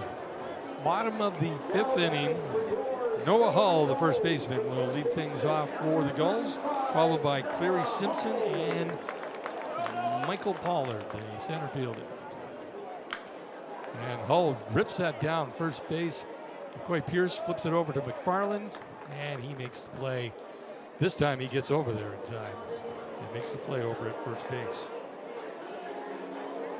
For the first out. Cleary Simpson coming to bat. He walked in the 3rd inning and then stole a base. Yeah, we know this guy can bat. We know he can hit well. He can just get on base. He can count the pitches. He can do it all almost, this guy. And we'll see what he can do here. He takes that first pitch for strike 1. Noticing Cleary Simpson used to be the leadoff hitter for the Sylvan Lake Gulls to start almost every game, and definitely different to see him down the list in the batting order. And even, I mean, when he went to play college there at Colby, he even played first base, which he's not used to necessarily. Yeah, that's what he was saying when I said first base. He said, no. He said, I put on some weight. Doesn't look like it, that's for sure. Yeah. If that's putting on weight, then you and I don't look too good. No. we need something different to happen. 1-2 the count on Cleary Simpson here in the bottom of the 5th. And McFarland staying on top of things, strikes Cleary Simpson out for the 2nd out of the inning. And that brings up center fielder Michael Pollard. And one of the things that I think we've mentioned it already, is how strong this Okotoks Dogs team is. They are one of the premier teams in the Western Canadian Baseball League. And you got to do your best to hang in there. you can't give them any extra outs. And the Gulls, unfortunately, tonight have committed 2 errors, which doesn't help them any. Pollard takes that first pitch for a ball. And then he pops this one up into the infield, and it looks like Ricardo Sanchez with a little adventure, but he makes the catch.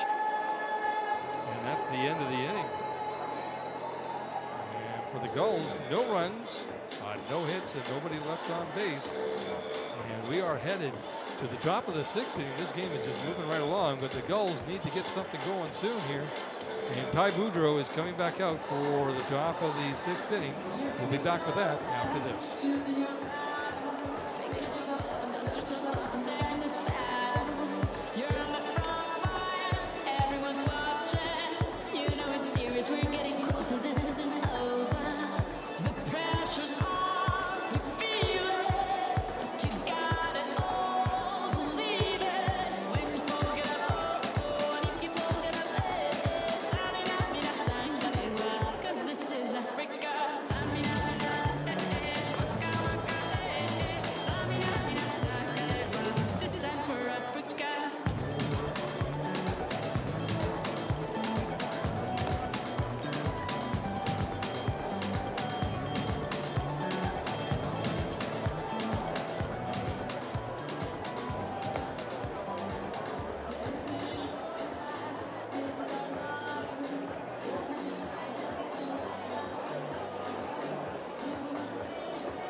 All right, bottom of the 6th inning, Dogs with a 3-0 lead over the hometown Sylvan Lake Gulls.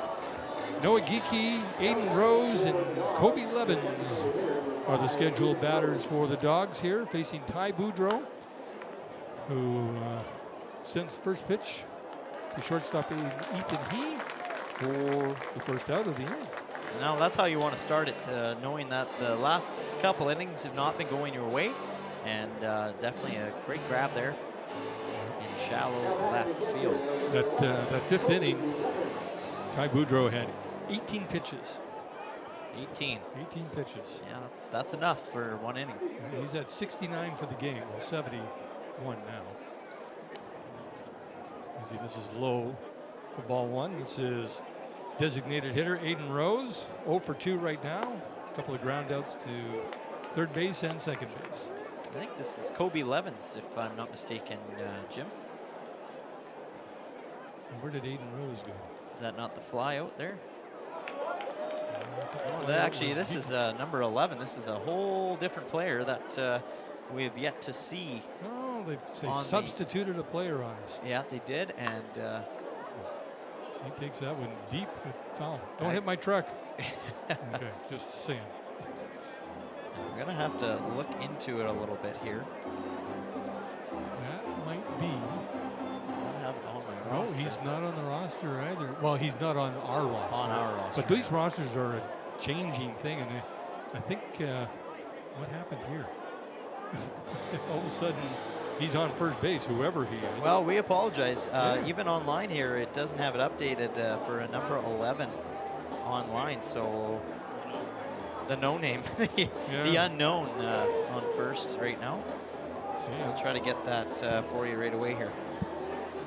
And I don't think they even announced it here at the stadium, knowing catching on to that. But now it's that was in place of Kobe Levin, so this is now Connor Croson.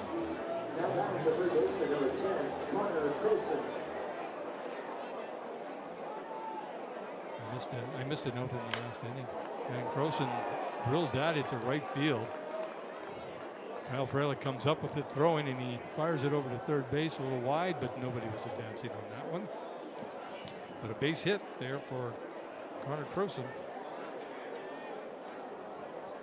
And he moves the unknown player over to second base. And we're finally seeing some action going on in the Gulls bullpen, by the way.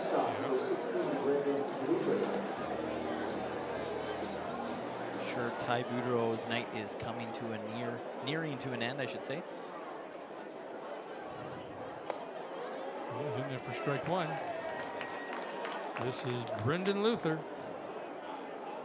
reached on the fielder's choice, had a single, and grounded out to short. So he's 1 for 3 on the evening tonight. Scored a run as well. It's Tyler Hampu that's in the bullpen right now for the Silver Lake Gulls, warming up. Good eye. Good eye. 1-1 the count now on Brendan Luther, the shortstop for the Dogs.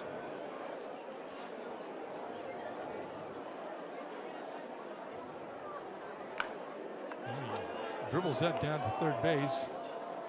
And Carrata up with it over to first. To record the second out of the inning. That moves the base runners up one more, though. We've got runners on second and third now. And this is Ryan Doucette. Check those numbers in the back there. Yep, that's what it says.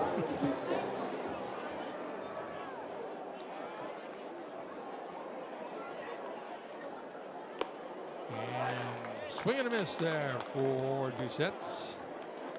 As Boudreau starts him off with a nice fastball. Boudreau's had a good night so far. He probably will need a couple of runs back here, but fires another strike, gets ahead of the batter. 0-2. Dogs lead at 3-0. 2 men out, men on second and third. Boudreau would dearly love to have this You need this inning come to an end right now. And that gets fouled off. Doucette hanging in there. So an update, the unknown man continues. Oh, We nobody don't knows have an who he is. update. No one seems to know up here, so The umpires must know who he is. we apologize. That's strange. Oh, well. They're just calling him Kobe 11's here in the building anyways for the meantime. That's knocked over, and Simpson up with it. And, almost a great play, and 2 runs will score on that play. A great job by Clary Simpson just getting to that ball. And Noah Hall almost made an absolutely equally great play, scooping that out of the dirt. But unfortunately, that's probably it for Mr. Boudreau. Yeah. Has 2 runs score on that. Great start, but definitely the Okotoks Dogs have been calming themselves down into this game and really dialing it in. And unfortunately for the Silver Lake Gulls, the pitching change is needed to change things up. And in will come number 41, Tyler Hampu, for the Gulls. Our first time witnessing him on the mound here at home. 78 pitches in total for Mr. Boudreau. Yeah. And Hampu too coming in. He's got to already kind of get his feet wet with the Silver Lake Gulls. 1 game, 4 innings pitched, only allowing 3 hits and 4 runs, and walking 3 batters as well with 6 strikeouts. So yeah, some pretty good good numbers there. ERA of 9, so not terrible by any means. And obviously, if the Silver Lake Gulls are going to be looking to get a much-needed momentum change here in the middle of this baseball game. And as he warms up, I think we'll just maybe step aside, take a break. You're watching Home Team Live, the WCBL. We'll be back. Now pitching for the Silver Lake Gulls, number 41, Tyler Hampu.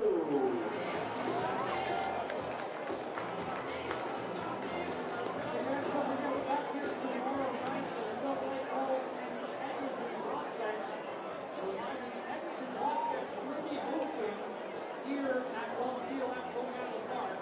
So the Gulls team with the prospect team, either way, the Gulls will be in action here tomorrow night. If you want to join us here at the ballpark, purchase your tickets online at edmontonprospects.com. It's schedule 5.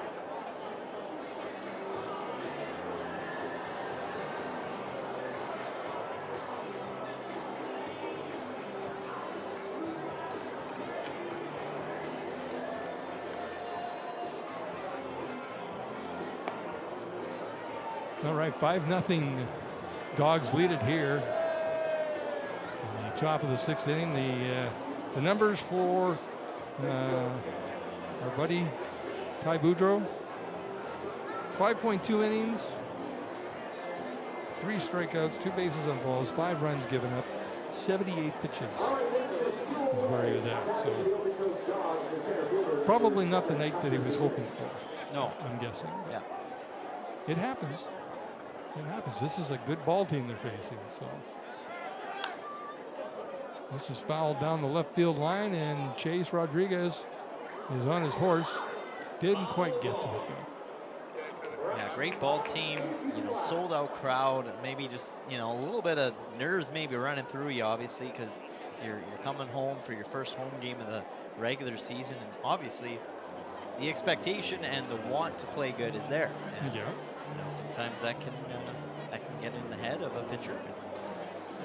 You know what? He had a great start, though. I think he was quite calm to start out this game, considering everything at hand. And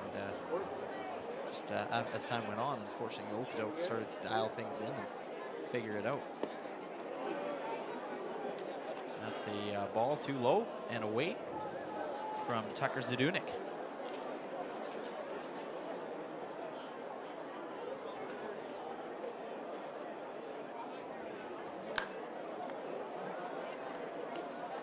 This is deep to left field. Rodriguez settles under and brings the inning to a close, but again, damage done with 2 out for the Okotoks Dogs. And after 5.5, the Dogs with a 5-0 win, or 5-0 lead, I should say, over the Sylvan Lake Gulls. We'll be back with the bottom of the 6th inning. What do we got here? Top of the order, Jack Shark, Ethan He, and Chase Rodriguez will be your batters. We'll see you then. In the Gulls nest, a fantastic job from the Lair Homes, and we'll hear more from them this season. If you were with us last year, you remember this. We had some fun. Morgan's up here. We got Sully down there. We've got some inflatable Gulls baseball. That's a little something we call gull droppings. Who wants a baseball here tonight? Here they come. Look at that one fly. There it is. Let them drop. All right, we got one more. Who wants some gull droppings here tonight? Come on, we can't hear you.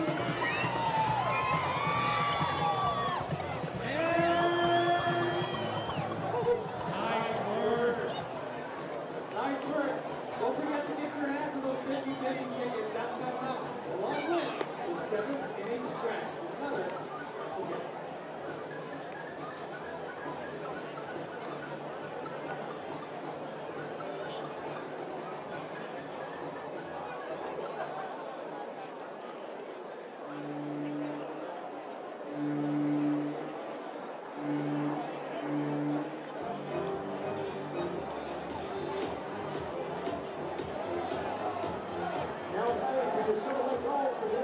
This is your designated hitter, Jack Shark, leading things off here for the Gulls in the bottom of the 6th inning, and he takes that high, like really high, like over his head high. Yep.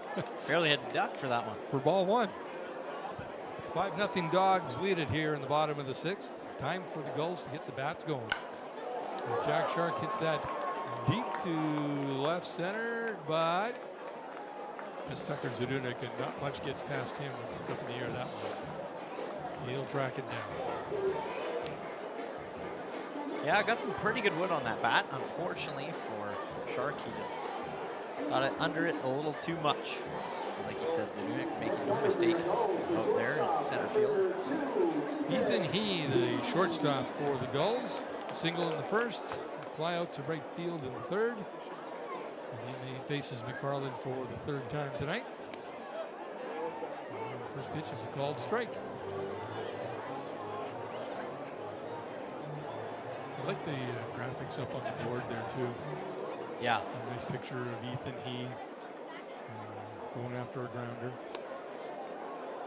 Well, and something too that you kind of forget about is obviously last year we were, concessions weren't fully operating or anything like that. So the amount of staff the Sylvan Lake Gulls now have this season is substantial considering what they had for last year.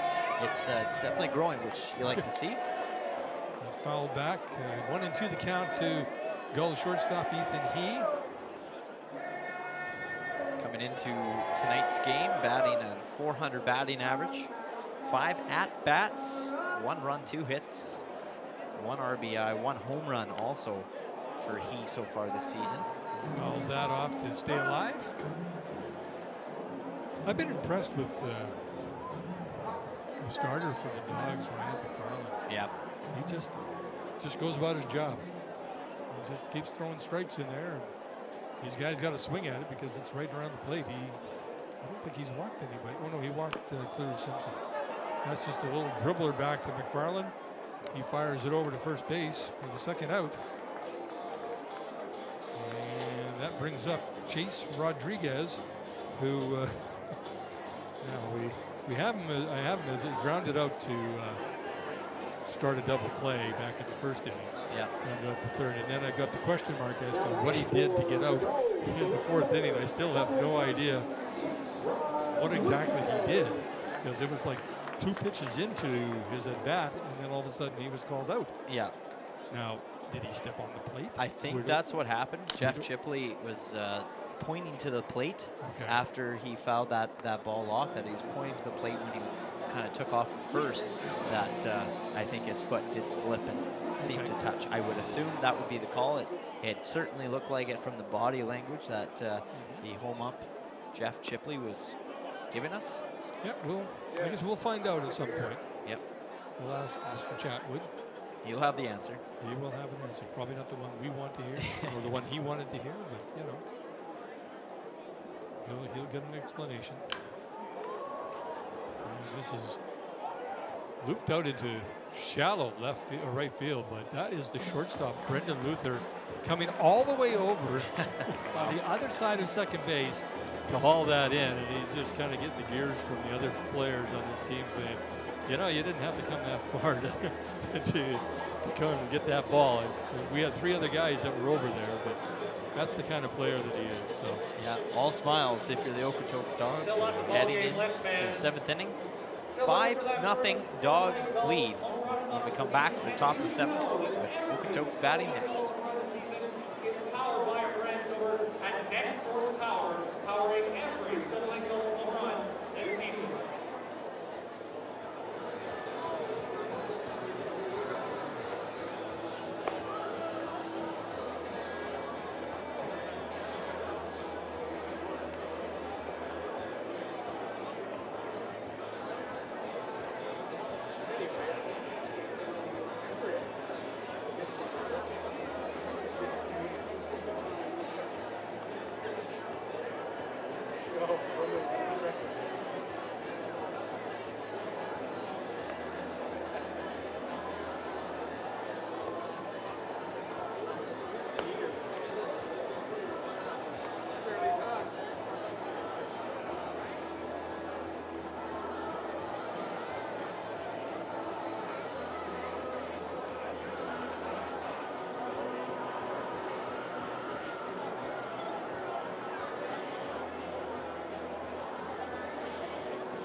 Now batting for Okotoks, the first baseman, number 13, McCoy Pierce.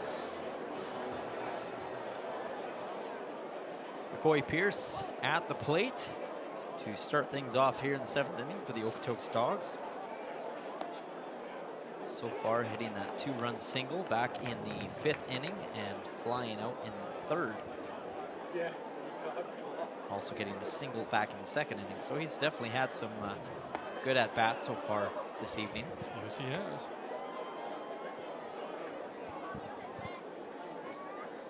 One and one the count now to Dogs first baseman McCoy Pierce. And he drives that towards the Dogs dugout, but they were paying attention, which is what you have to do out here in any baseball game. He's just got to know where that ball's coming from. Yeah, this net behind home plate might be big and long, but it doesn't always protect you. You'll always be keeping your eye on the ball when you do come to these games. Yeah, great pitch there by 99 miles an hour. Wow. That is correct. That's the number that's showing up on the scoreboard. And Tyler Hampu with a big strikeout.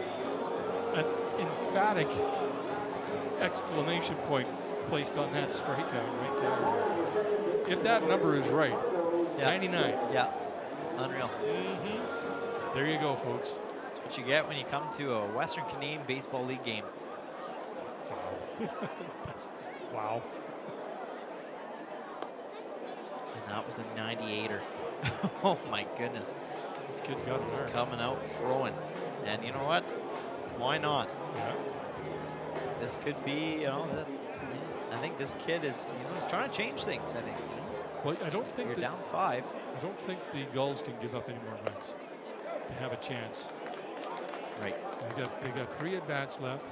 Yep. And we're 1-1, by the way, the count on. He slowed it down to 83.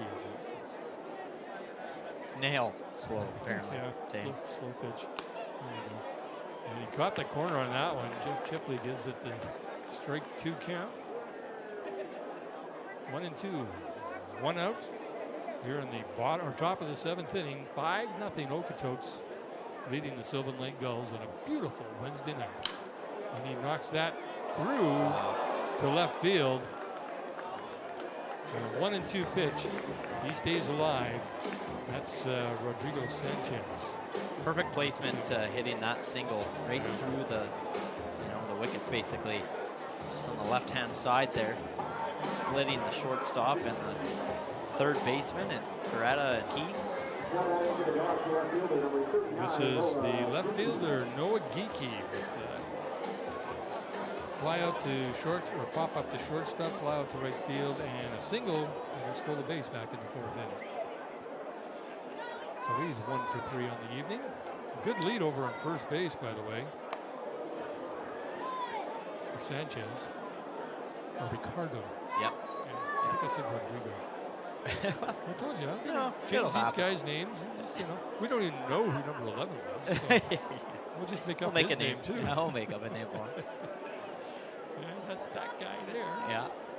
But Noah Geeky on that last pitch, and he checks the swing there. And that last pitch, 92 mile per hour, and it was inside. He had to dodge it. Now imagine having that come down at you and it almost hitting you. Like, I would be shaky if I was in that position. That's why I'm up here.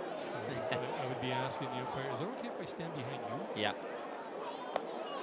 Oh, paints the corner with that one. 0-2 the count now on Noah Geeky. 94 miles. Tyler Hampu is showing something here. He's got a very live arm. Stolen base. Yep. Safe at second base is Ricardo Sanchez with a stolen base here. Yeah, good play by Sanchez. Absolutely heads up play. Had a good lead. Not sure that Tyler Hampu was really paying a lot of attention to him over at first base. No.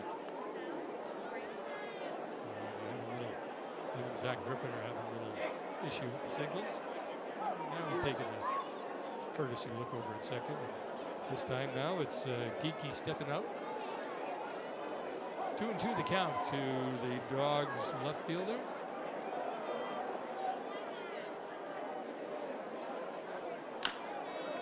That's a slow grounder to short. Ethan He up with it, and Noah Geeky showing off the wheels, and that throw pulled Noah Hull off of first base. So Sanchez moves over to third. Geeky with his single is over to first. 1 down. And now batting for the Dogs, the designated hitter, number 5, Aiden Rose. Okay, we've got him, but we don't know if Cody Levens, who replaced him. We don't know yet. Catchers, it could be Caleb Lombard, but he's number 9, according to the we have. Yeah.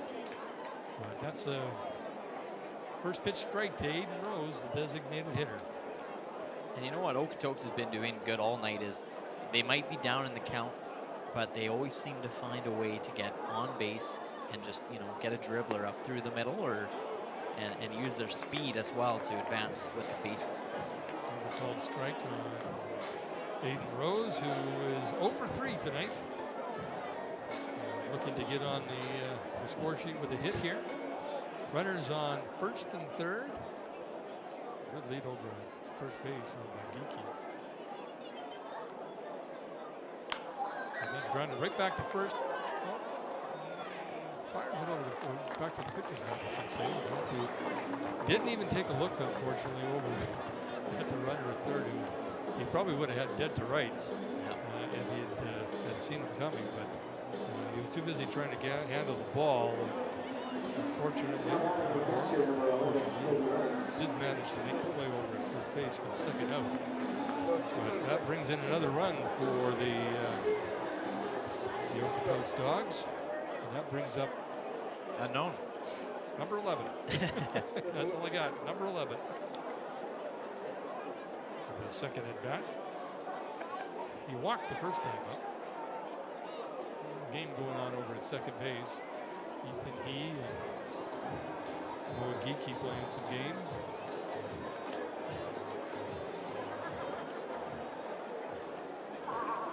Yeah, very good opportunity here if you're pitching. Oh, they got him. They got him picked off. Yeah, hold that ball up. There you go. You got him. Nailed him. So what was that? 6-5-4. 6-5-4 for the third out of the inning. They got him picked off. All that running around, all that trying to decoy, and guess what? Yeah, that didn't work very well. So. All right, guys, it's that time. Before we get there, I want a big shout out for our bat boy down there. Well, that'll be it. Yep. Top of the seventh inning comes to an end, and the Sylvan Lake Gulls will wrap it all up next when you come back here on home TV.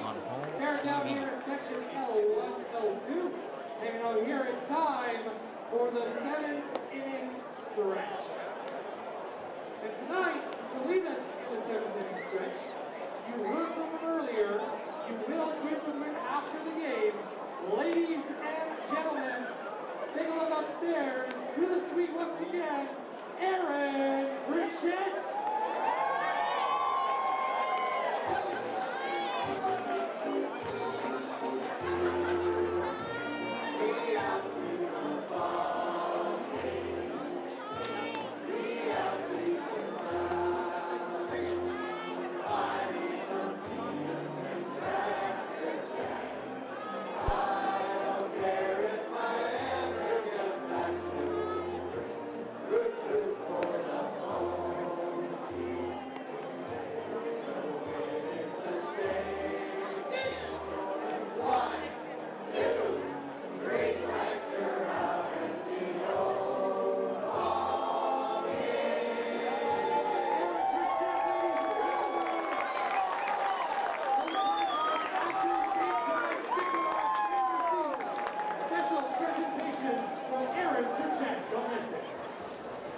Bottom of the seventh inning, Gulls trailing the Okotoks Dogs on opening night at home for the Sylvan Lake Gulls. 6-0 is the lead. And this is the catcher, Zach Griffin. Unless they changed it, and they did. Oh, no, it isn't. Nope, still Zach still Griffin. Zach Griffin. Yep. Okay, sorry. And as we I thought I saw 33 instead of 31. no, easy to get mixed up, but Oh, sure. Yeah, as yeah. we see in between the innings there, Aaron Pritchett, he getting the crowd into it with the "Take Me Out to the Ball Game" song. When are they going to get you to sing? They can never get me to sing it. I would be fine with never doing that. I'll just hide in here with you because no one wants to hear that. Oh, come on. They'll never see the crowd leave so quickly if it's me on the mic. Clear out so fast. I'm with you on that one. Yeah. That is ripped to short by Zach Griffin, but Brendan Luther is there with that glove of his, and he makes the catch and records the first out. here in the bottom of the 7th. That brings up third baseman Mr. Carrata, Matthew Carrata, who's had a busy night. Yeah, absolutely. Being a California boy, going to Cal State Bakersfield in California. He's a freshman there. Okay. 6'1" is, 5'10" is how tall he is. And it's a right at bat and a right arm throw. Ball 1 to Carrata. Ryan McFarland still on the mound. Nothing happening really in the bullpen over there for the Okotoks Dogs. Really no need to. No runs on 2 hits right now for McFarland. So if it ain't broke, and it certainly isn't.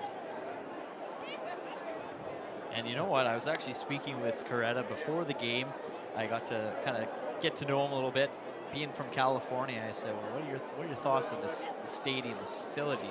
Do you get to play on, places like this downstairs? He's like, yeah, some of them, but he's like, this is definitely, one of the nicer stadiums. Even back home, this would be considered a nicer facility to play at. So that's good to hear. Yeah, that just kind of goes to show that, for Alberta, Central Alberta, Canada, something like they did it right.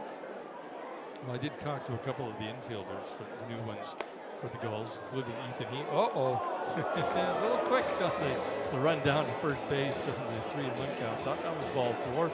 Jeff Chipley had other ideas. Hopefully, an umpire rings him up for strike 2. But I did, as I was saying, I've talked to some of the infielders. I said, what do you think of this infield? Yeah. True bounce. Yeah. True bounce every time. Yeah, he said out in Hawaii they play on real turf or real grass, obviously, sure. dirt, and in California as well. Now we can run down to first base. Carrata draws the walk, and that brings up the right fielder, Kyle Freilich, who is 0 for 2 tonight. Now I'm going to be a little bold, and I think I can. I'm just looking at stats. I think Freilich has had a little bit of a slow start to this season than what we've seen from last season carrying over. Now that could be because you have a little bit more talented players coming up from the United States, but definitely when I saw the stats for Freilich, it did take me a little bit by surprise. He's near the batting, he's near the bottom of the batting stats here at the 125 average. He's had 16 at bats before this game, and he has gotten 3 runs only on 2 hits with 4 walks. And 7 strikeouts so far this year. So maybe a little bit of a slower start for him at home plate with the bat in his hands. But we know him and we know how good of a kid he is, and he was so talented last year, and it was fun to watch him and Tyler McWillie have a battle for the most home runs in Sylvan Lake Gulls' first franchise history. And Freilich fouls that off. 1-2 the count, and a good lead over at first base, by the way, by Matthew Carrata. He's well past that cutout. Yeah, I thought he was going. And the cameras are showing here on your screen. We have a new pitcher warming up in the bullpen for the Okotoks Dogs, and that's going to be number 4, Brody Forno. That's warming up the arm. Throw over to first, and they just got there. Just got back to first base. I guess McFarland also noticed that was quite a lead that Carrata had on him, so he thinks, maybe you better keep him a little closer right now. And he's brought that lead back by, no, he hasn't brought it back at all. He's back out there, well past that cutout. So, and another throw over just to keep him honest. At least the Gulls fans here, I can speak for them, but they're smart enough not to boo the pitcher for throwing over there. It's like you want him distracted. Yeah, absolutely. You're okay with him throwing over there. Yeah, you want to get in his head a little bit. Absolutely. And Freilich rips that down to first base. McCoy Pierce bobbles it, but finally grabs the handle and records the out.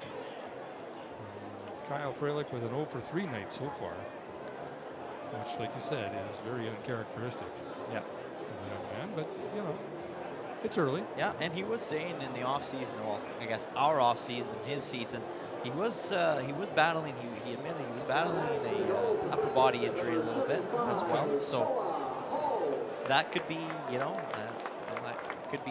that could take some time to heal. So Is that what he told you, upper body injury? Or did he actually Well, tell he you actually and told you're- me the injury. Okay, but you're not saying. I'm just gonna, just being nice and confidential. That's cool. We're gonna keep it to upper body, That's cool. just for his sake, in case Absolutely. he doesn't want other viewers to know No. what exactly is injured, and They don't need to know. they don't need. Hurt is hurt. Yeah. This is Noah Hull, the first baseman for the Gulls, 0 for 2 tonight.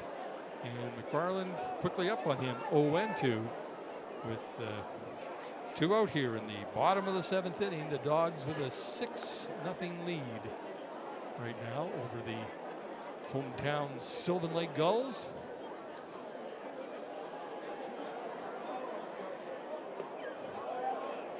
And he missed with that one, but not by much. Back to Freilich. We know his parents are going to be probably watching and tuning into this game as well back in Nippo in Saskatchewan. So, they might be wanting us to keep it on the DL as well. Sure. And they're such good people. Great people. Yeah. So shout out to you folks if you're watching. And that's ripped out into center field. And Tucker Zadunik is right there to gobble it up and end the inning. No runs on no hits and 1 man left on base after 7 complete. The Okotoks Dogs hold a 6-0 lead over the hometown Sylvan Lake Gulls. We will be back with the top of the 8th inning after this.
The Okotoks Dogs, the catcher, for 11, Cody Banks.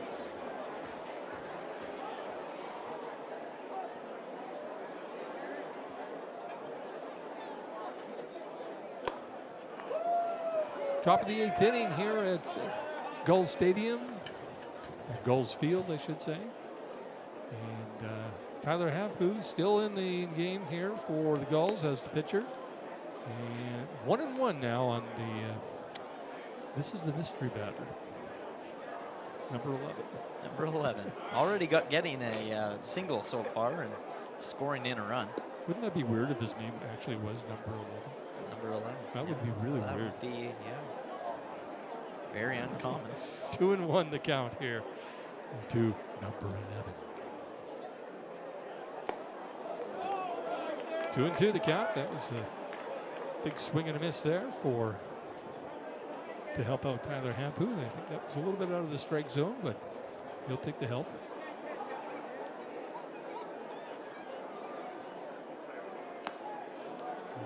And he misses outside. Yep. To run the count full. Trying to get him swing on that lower outside pitch to really dig at it.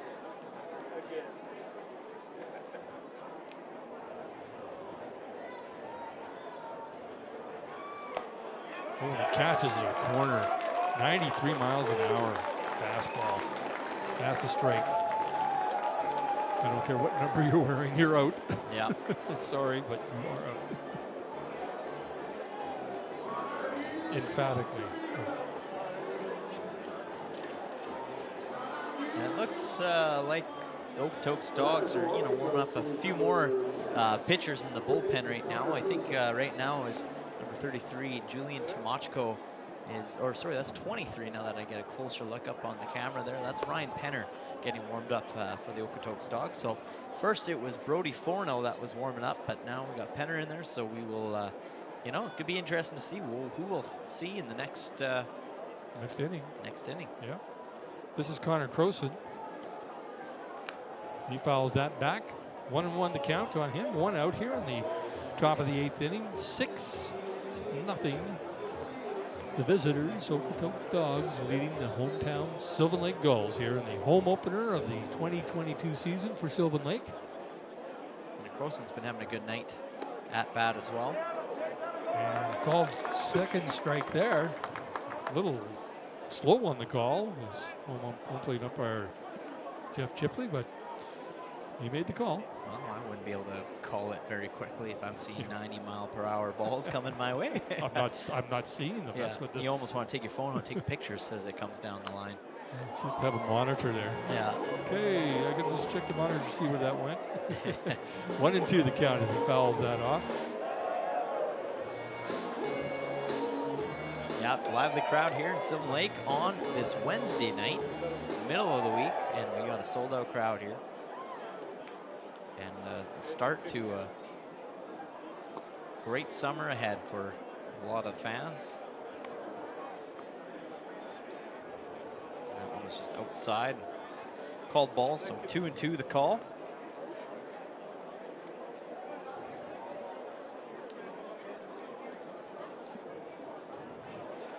Catching up on all my paperwork here. Thank you. There you go. You're welcome. 2-2 the count, yes. That's how we work together. Oh, and another call, third strike.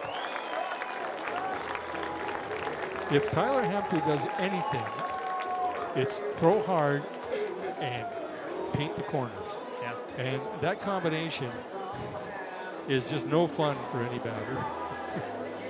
Well, trying to be accurate and throwing heaters, it's definitely not an easy task. No. He's sure making it look easy out there right now, painting those corners, like you said. I mean, if it was me, I think if I was trying to throw that hard, it would probably be hitting the mesh. If I tried to throw that hard, my arm would be hanging on the ground after the first pitch. Yeah. Yeah, okay, I'm going to have to learn how to write left-handed now. Fouled off, back to the screen. That's Brendan Luther. On with the fielder's choice and a single and a couple of ground outs to third and short. So he's 1 for 3 on the evening as the leadoff hitter. And he takes that for a strike. Only 88 miles an hour. Oh, only, yeah. He took something off of that. And I gotta say, he's from Ohio as well, Hampu.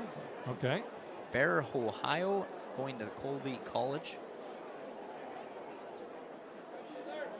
So a lot of, we've noticed last year, especially a lot of players from this league and this team going to Colby Community College.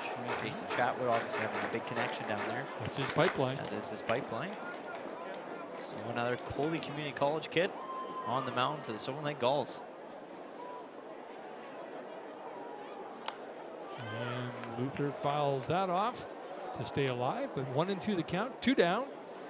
Bottom of the 8th inning, 6-0 Dogs lead.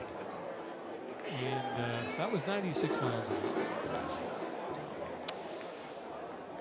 Pretty to see.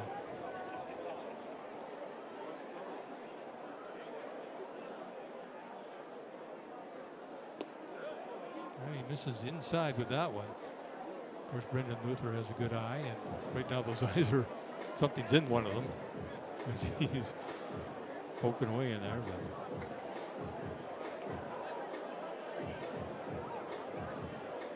nobody on, 2 out. And the sun is setting, not only for real, but on the Gulls as well. They have to get something going in the bottom half of this inning. Yep. In order to take a run at these guys in the 8th and 9th innings. So, but I've been impressed with this young man on the mound. Absolutely. Time starting to tick for Sylvan Lake. Not much time. Only 2 innings for them to be played for on the bats. And Luther, being the leadoff hitter that he is, draws a walk after being down 0-2. He draws the walk to keep the inning alive for the Okotoks Dogs. That will bring up their right fielder, Ryan Doucette. He struck out in the first, got hit by a pitch in the third, grounded out to third in the fifth, and singled back and drove in 2 runs back in the 6th inning. So he's had a good night.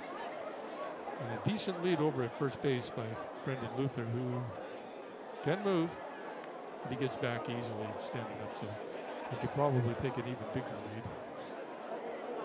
Well, that's the first time too. Well, correct me if I'm wrong, Jim, but that's the first time I've seen Happy throw towards first base to check the runner. Yeah, he did throw to second and pick somebody off. Yes, so. yeah, he did do that.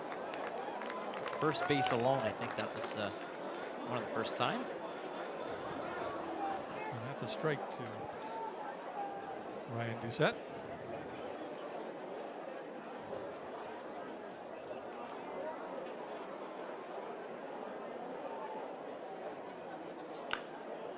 Dribbler down to third base, but he's calling that, Jeff Chipley is calling that a dead ball, but it's still a strike.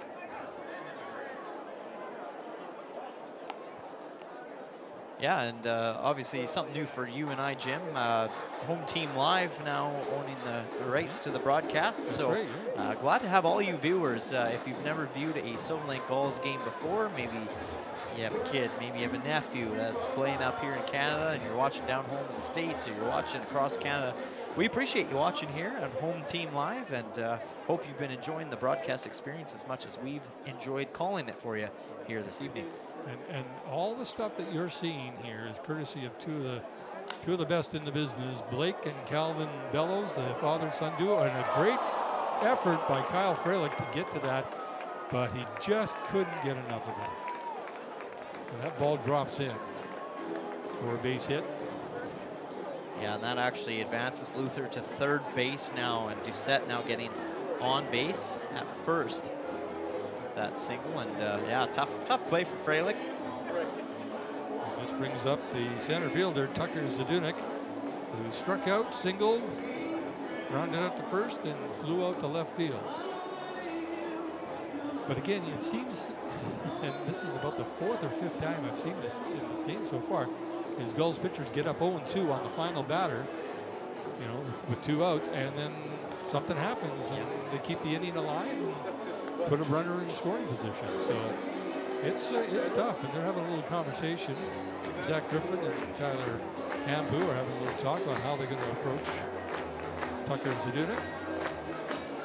Yeah, that's just kind of been the night Sylvan Lake has ran into. It's, you know, the pitching's looking good. It's looking real good. You're looking like you're ahead in the count. You know, everything's going right, and then just that one pitch that the batters are figuring out, and it's keeping them alive every inning and starting to tally up to some runs as well. So the lights just flicked on at Pagano Park here, so I think some people notice it. You kind of heard a whoa in the distance, even though the sun is still up, but lights flickering on. Lights are on. Ball 1 on Tucker Zadunik. Warm-up going on in the Gulls bullpen as well as the Dogs bullpen. There was a stolen base there by Doucette, and then a throw trying to get Brendan Luther to come down third baseline a little further than he wanted, but he's a veteran. He's not going to get fooled by that. But you got to give it a try anyway, right? Yep. 2-0 the count now on Zadunik. Runners on second and third now, with 2 out on the bottom of the top of the 8th. And that's drilled into the gap, and that's going to plate both runs as Zadunik is heading for, no, he's going to pull up at second. I thought he was going to try and stretch that into a triple, but here it is again, 2 strikes. Yep. And all of a sudden a rally starts.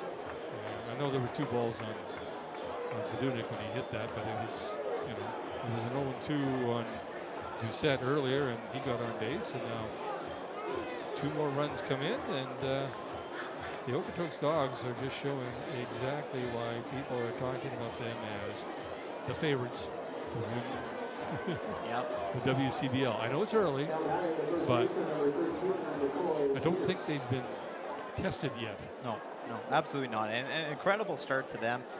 You know, you got to give credit to the Okotoks Dogs. Incredible start to the season. You know, 4-0 coming into this one as that goes right up the left side Right there. off the handle to Ethan Yeah. He catches him at first base. Good job by the shortstop for the Gulls, but once again, with 2 out, the damage is done. 2 more runs cross the plate.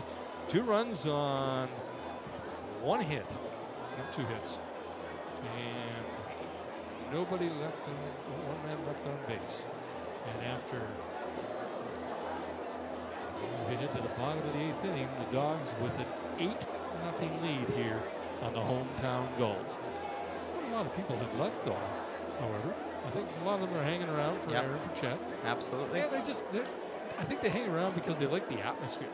Yes, for sure. First game back, you know, and COVID obviously putting a damper on some things last year. We didn't get full capacity last year like we could have this year, and we're definitely starting to see them taking advantage of getting out a little bit more and enjoying that summer weather. And I know up here in Canada, it's been a little bit of a long winter. You kind of know, but you don't know.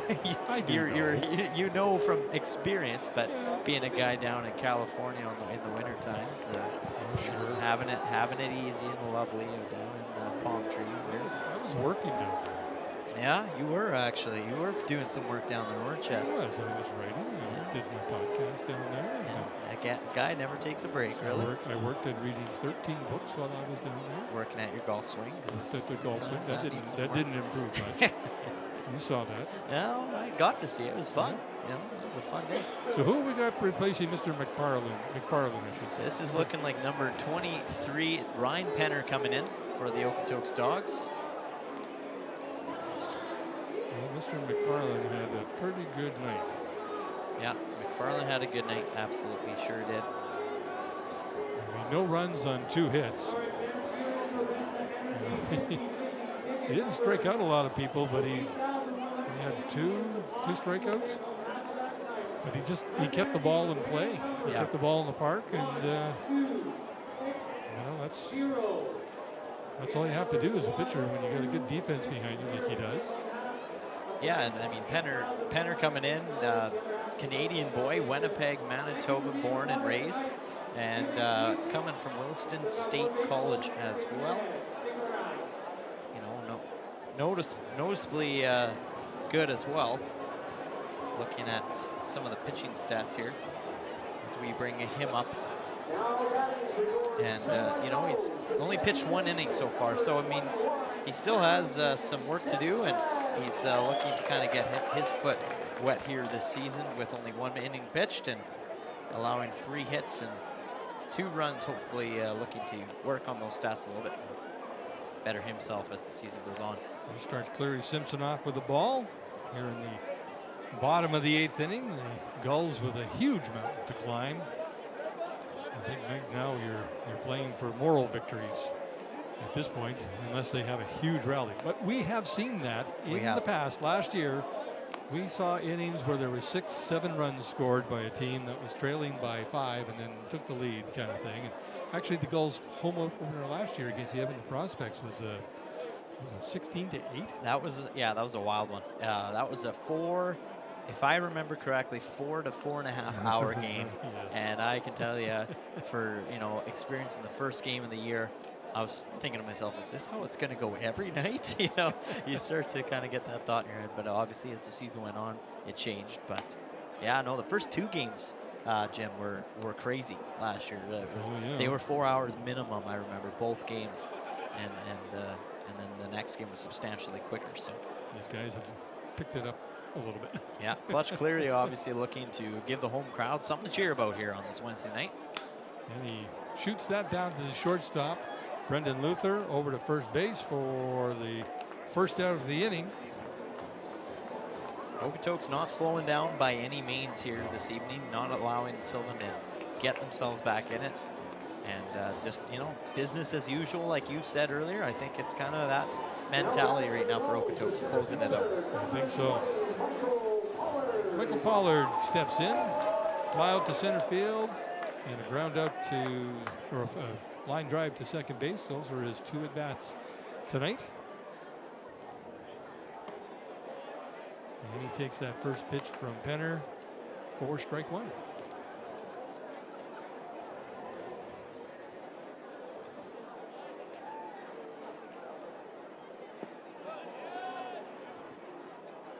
This is low. 1-1 the count now on the Gulls center fielder. If something's going to happen for Sylvan Lake, it needs to happen now. Like right now. That's not what I want. I don't think that's what he wanted either. No, probably not. Michael Pollard. 1-2 is the count on Pollard. Penner's got some speed up there too. That last pitch was in at 89.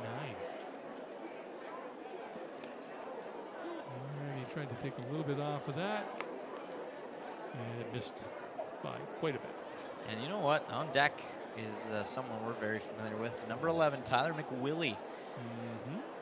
Replacing Jack Shark, the designated hitter. A little bit of a self-defense swing. It was kind of tight and high, but he took a rip at it anyway. Yep. So you almost got to wonder if Jason Chatwood's looking to spark the team by, subbing in McWillie for the designated hitter for the last 2 innings of the ball game.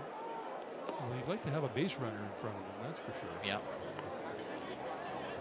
And full count right now on Pollard. So it comes down to this pitch to see if he gets a base runner for Ty McWillie.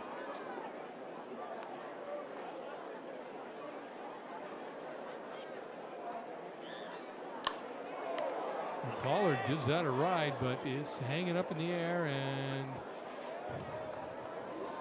Noah Geekie just settles under it and pulls it in. So that's the second out of the inning, and that brings up Ty McWillie. First time we've seen him this season, so. Yep. And let's just kind of see if we can find out where he is on the batting order and where he is in the stats here. And he's kind of in the middle at 308. As we look at the bullpen here. A little action there. A little action going on there. 308 batting average so far for McWillie this season. As we know, he led the team in home runs last year. I predicted he would hit 20 this year. Yes, I remember that bold prediction. I think that was on your podcast. I heard that prediction. And I said it here to him too. And I said, "Can you handle 20?" He goes, "I hope so." That's when you say, "I got money on you, kid." Yeah. You better come through for me. I don't have money to pay. Are you kidding me? Spent it all down in the States. I'm a retired senior on a fixed income. There you go. So there you go. And I worked in the media for 39 years, so there's not a whole lot on that bone. Yeah. But 1-1 to count on Ty McWillie. And runs the count to 2-1. Or Tyler, I guess. Tyler, yeah. Keep it first Tyler, Yeah. I think so. Well, I can tell you, Ty Jim, Boudreau and Tyler McWillie. he only needs 19 more to I know. fulfill your guess. He's got a lot of games left, 52, I think, or 51. He takes that for a strike. 2-2 the count now on McWillie.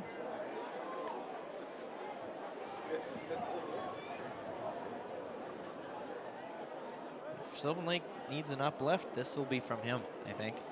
Yeah, just a spark, just to get something injected into the crowd, because they are a little quiet right now. Ooh. That was close. I think he really close. I think he kind of maybe got away with that one a little bit.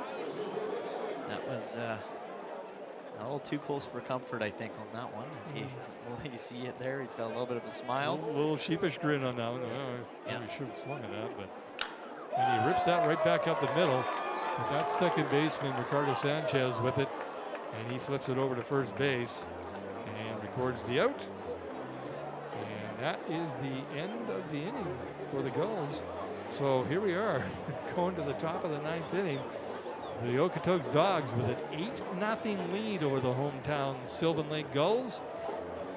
we'll see who comes out to start the inning as a pitcher for the Gulls right after this.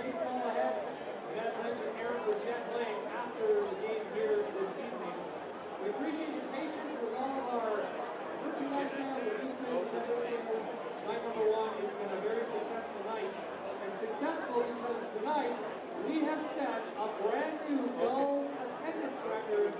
So thank you to 1,675 of you. Congratulations for being a part of history here at Gulls Field at Comal Park, ladies and gentlemen.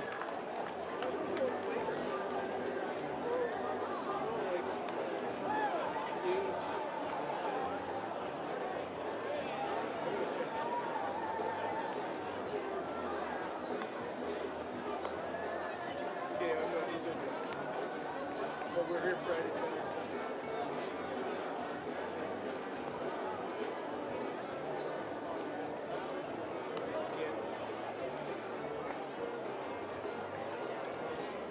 The Gulls fans, the pitcher for your Silver Lake Gulls is number 23, Jesse Simpson.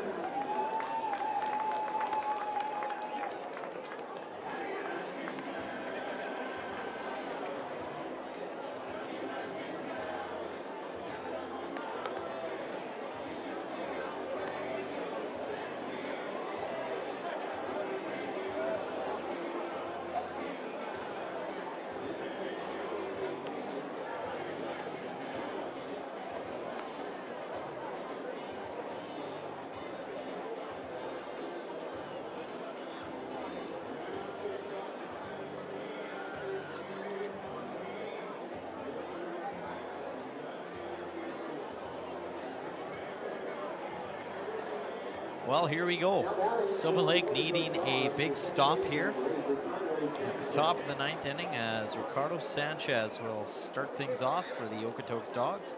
And in pitching is Jesse Simpson for the Silver Lake Gulls. Our third pitcher of the night. He starts off ball one and a foul back for 1-1. The numbers on Tyler Hafu, 35 pitches, 2.1 innings, a couple of Ks, and gave up 3 runs. What an arm, too. But hit 99 on the radar gun. 99 on so the radar gun. There you go. I think that's got to be probably one of the fastest pitches we've gotten to see so far in Gulls history. Well, we don't know, we didn't have this. The odd game, we had the gun, but not every, absolutely not every game, and not knowing what it was reading either. No, exactly. I mean, they had the gun for their own personal statistics kind of thing, as coaches were keeping track of that. 2-2 the count now on Ricardo Sanchez, the second baseman for the Okotoks Dogs. And he's run it to a full count now with Simpson on the mound. Yeah, good to see Simpson, another Canadian boy, born and raised in Victoria, BC, going to Shorter University in Georgia. He's a junior there, and he unfortunately walks Ricardo Sanchez to first base. Not the start he was looking for, I'm sure. That brings up left fielder Noah Geekie. I thought we might see some player substitutions for the Dogs with an 8-0 lead. But well, we will on deck with the designated hitter changing from Aiden Rose. This has popped up to third baseman Matthew Carrata, and he makes the catch to record the first out of the inning for the Gulls. So incoming now is subbing for Aiden Rose as the designated hitter will be number 2, Alejandro Cazorla.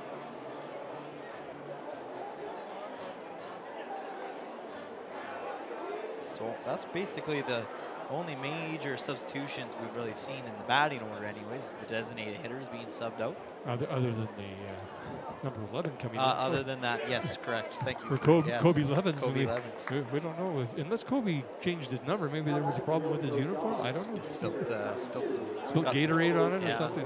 Maybe crushed a hot dog in between innings, got some ketchup and mustard down there. You never know. He's ready to play then. Little mid-game snack. And that's to Ethan He at short. He scoops it up and fires over to first base to record the second out. He's been a solid player this evening. Yeah. Oh, absolutely. He's got a quick arm, and you know he's got some speed too. We've seen him run from one side to the other in behind Cleary Simpson there at second, catch a pop fly ball, and yeah, it's you know, learning a little bit more about it. No Jason Chu this year at shortstop that we've been used to seeing from last season. That's right. And your boy, I noticed as well, Logan Grant, not being part of the Boots. catcher, the Boots. Grant is Boots not. Grant with his cowboy boots every game. But yeah. he's still playing in the league with the Swift Current 57s. Oh, good. Well, Yeah. we'll probably see him. Might be seeing him when they visit. Yeah. He'll stand out, that's for sure. And this is fouled out of play. 1-1 to count.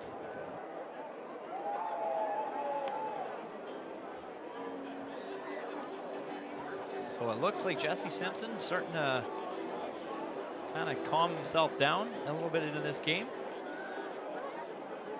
Kind of starting to get his feet wet, getting a little worked into this ninth inning. Ricardo Sanchez also stealing second. There's another swing there. Nice pitch there by Simpson. 1-2 the count. 2 down here in the top of the ninth inning. It's been a series of 0-2s with 2 out, and then the roof collapsed, unfortunately, for the Gulls.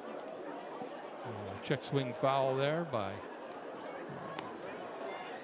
We still Number don't 11. know. We still don't know who this is. By number 11. Maybe Wasn't that the Kobe name of Levin's the, changed. of the character in Stranger Things? 11? 11? Maybe that's Yeah. her brother. Yeah, there you go. Yeah. Okay. I'm stretching. I'm reaching for stuff right now. And that's a nice throw Nice down the strikeout. middle. Yeah, strikeout for Jesse Simpson since coming in to replace Tyler Hampew.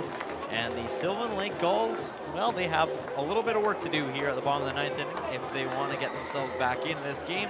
Otherwise, it is over. 3 outs is all it takes for the Okotoks Dogs to secure their 5th straight win to start the 2022 regular season. We will be right back here on Home Team Live next.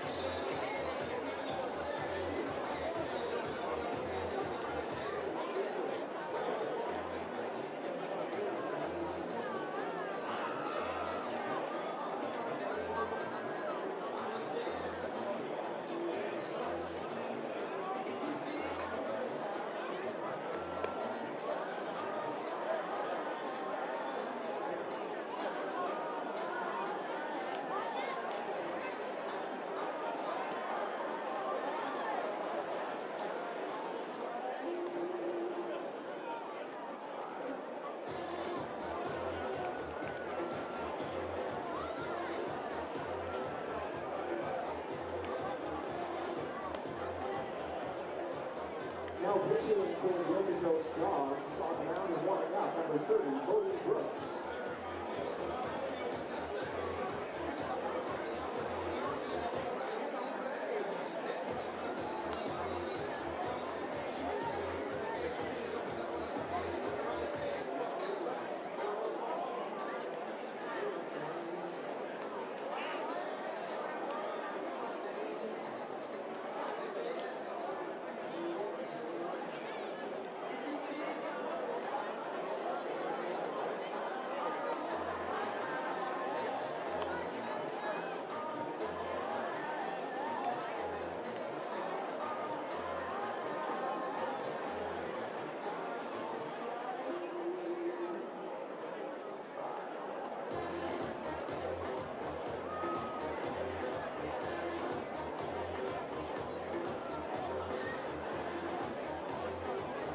All right, bottom of the ninth inning here. Shortstop Ethan He will lead things off, and this could be the rally of all rallies if they can come back and put 9 up on the board here, but not sure. No, and they're facing a new pitcher as well, Bo Brooks, Yeah. on the mound for the Okotoks Dogs. So, yeah, Sylvan Lake, I mean, if you're the Gulls right now, maybe your focus isn't necessarily to try to score 8 runs and tie the game. Maybe it's just at least getting something out there to get the fans to cheer, and he puts that right to shallow right infield there, and it's thrown to first for the first recorded out of the bottom of the 9th inning. It just wasn't the Gulls night. Nope. You know, and they'll have another opportunity to face these guys throughout the season. And, Yep. you know, Absolutely. It's early. If there's something like Gulls, you just look at it as take it as a learning opportunity, and now you got that that feeling of what it's like to play in front of your own crowd. yeah. I'm sure they wanted a better performance. And who wouldn't, right? Yep. This is Chase Rodriguez, who's 0 for 3 this evening. A lot of guys were 0 for because they only got 2 base hits off of this very strong staff, the Okotoks Dogs, and this is high into center field, and Tucker is in it because it was in the air. Yep. He got He's been perfect so far. Every ball that he's seen out there, he is seeming to come away with. Well, they're down to their last 3 strikes. Yep. And it will be catcher Zach Griffin, I think. Nope. Yes, it is. Yep. And you know what? Griffin's so far having a good at bat. Maybe not tonight, but so far this season. So, you know, this could be a guy that you want in this kind of situation. Well, good cut at that fastball. 1 to count. And after the game, of course, we'll have our Snap Fitness Player of the Game. Yep. Which, for the Gulls, it was hard. I'll admit it. It was hard to find somebody that kind of stood out a little bit more than the rest. And I won't reveal it. No, you gotta hold on. Leave it for a minute. make it a little suspenseful for the viewers at home. 1-2 the count on the Gulls catcher Zach Griffin, who is 0 for 2 tonight with a walk.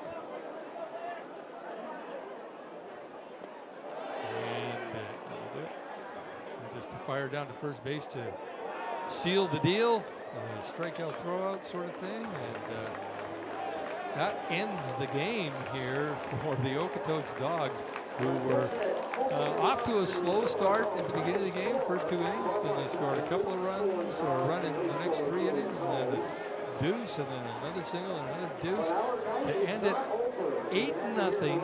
10 hits for the Dogs, 2 hits for the Gulls.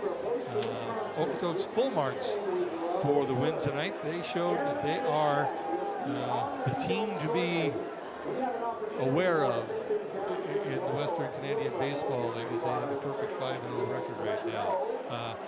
At this point in time, though, we've got Jared Waldo heading towards the Gulls logo down behind home plate, and he's going to be chatting with the Snap Fitness Player of the Game. Yep. And again, Okotoks doing a great job, you know, with their experience and you know, maybe just the skill on that team, holding on to that win and only, you know, moving in the right direction from there. They've got down in the count numerous times, but they stuck with it, and their batters found a way to get themselves in the clear and get themselves some runs and earn. So, yeah, tough game for the Silver Lake Gulls. Tough first home game, but you know, stay tuned. I mean, we got some things. We got the Snap Fitness Player of the Game, and then we also got Aaron Pritchett going to be playing a live 1-hour concert here at Gulls Field. One of the first ever concerts to happen here at Pagano Park, as we hand it over to Jared Waldo with the Player of the Game. Joining me now for the Snap Fitness Player of the Game, shortstop Ethan He. Obviously not the way you drew it up for night number 1. Just tell us what you saw out there tonight. I mean, we're a little bit scrappy today, but I think it's usually the first game, get all that nerves out, you know. And let's play better baseball tomorrow, eh? Play Edmonton tomorrow. Let's go, bounce back. We got a good game, good series this weekend. And welcome to Silver Lake on behalf of everybody else. Your impressions of the community so far? Oh, it's great. Best environment in baseball I've seen so far. It's great to play in front of you guys.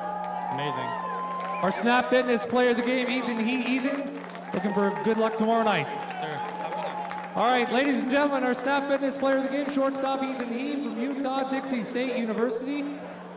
We'll be back here, as he said, tomorrow night no rest for the wicked. The Edmonton Prospects will be in town. Well, there you have it, Jim. I mean, tough home opener for the Sylvan Lake Gulls, but they got a full weekend ahead of them. I mean, we got a lot of baseball coming down the stretch here in Sylvan Lake. Tomorrow night, Edmonton Prospects, technically the home team, but it will be here at Gulls Field. You can get your tickets on the Edmonton Prospects website, so definitely if you didn't make it tonight and you want to make it tomorrow here in Sylvan Lake, you can get all the tickets through the Edmonton Prospects website. Meanwhile, Sylvan Lake will be getting ready for a Fort McMurray series on the weekend as well. That'll be our first time being able to see what Fort McMurray has to offer in this league. That's true. You know, and talking to some of the players, I said, you know, last year you had 5 teams. The talent level was pretty much evenly spread, with the exception maybe the young kids from the academy in Okotoks who got some really good experience playing against some really good ball players. But this was a dominant performance by the Okotoks Gulls against a very good Sylvan Lake Gulls team. And so it leads me to believe that on any given day, somebody can dominate. Yep. And I think that's going to make for an interesting season. You know, 56 games, a lot can happen. It's not a sprint like it was last year. This is a marathon a little bit. And so it'll be interesting to see how these guys bounce back tomorrow night against a very not strong Prospects team, but they're going to have to show up. Yep. No, absolutely. And take some learning lessons from what they did tonight and learning how to finish opportunities that were given to them here at home opener, game 1, Wednesday night. And tomorrow it'll all happen again here in Sylvan Lake. Again, thanks, Jim. Great call tonight. Thank you. And hope you enjoyed it as well at home. We'll look forward to seeing you next time here on Friday night. Take care. That's right.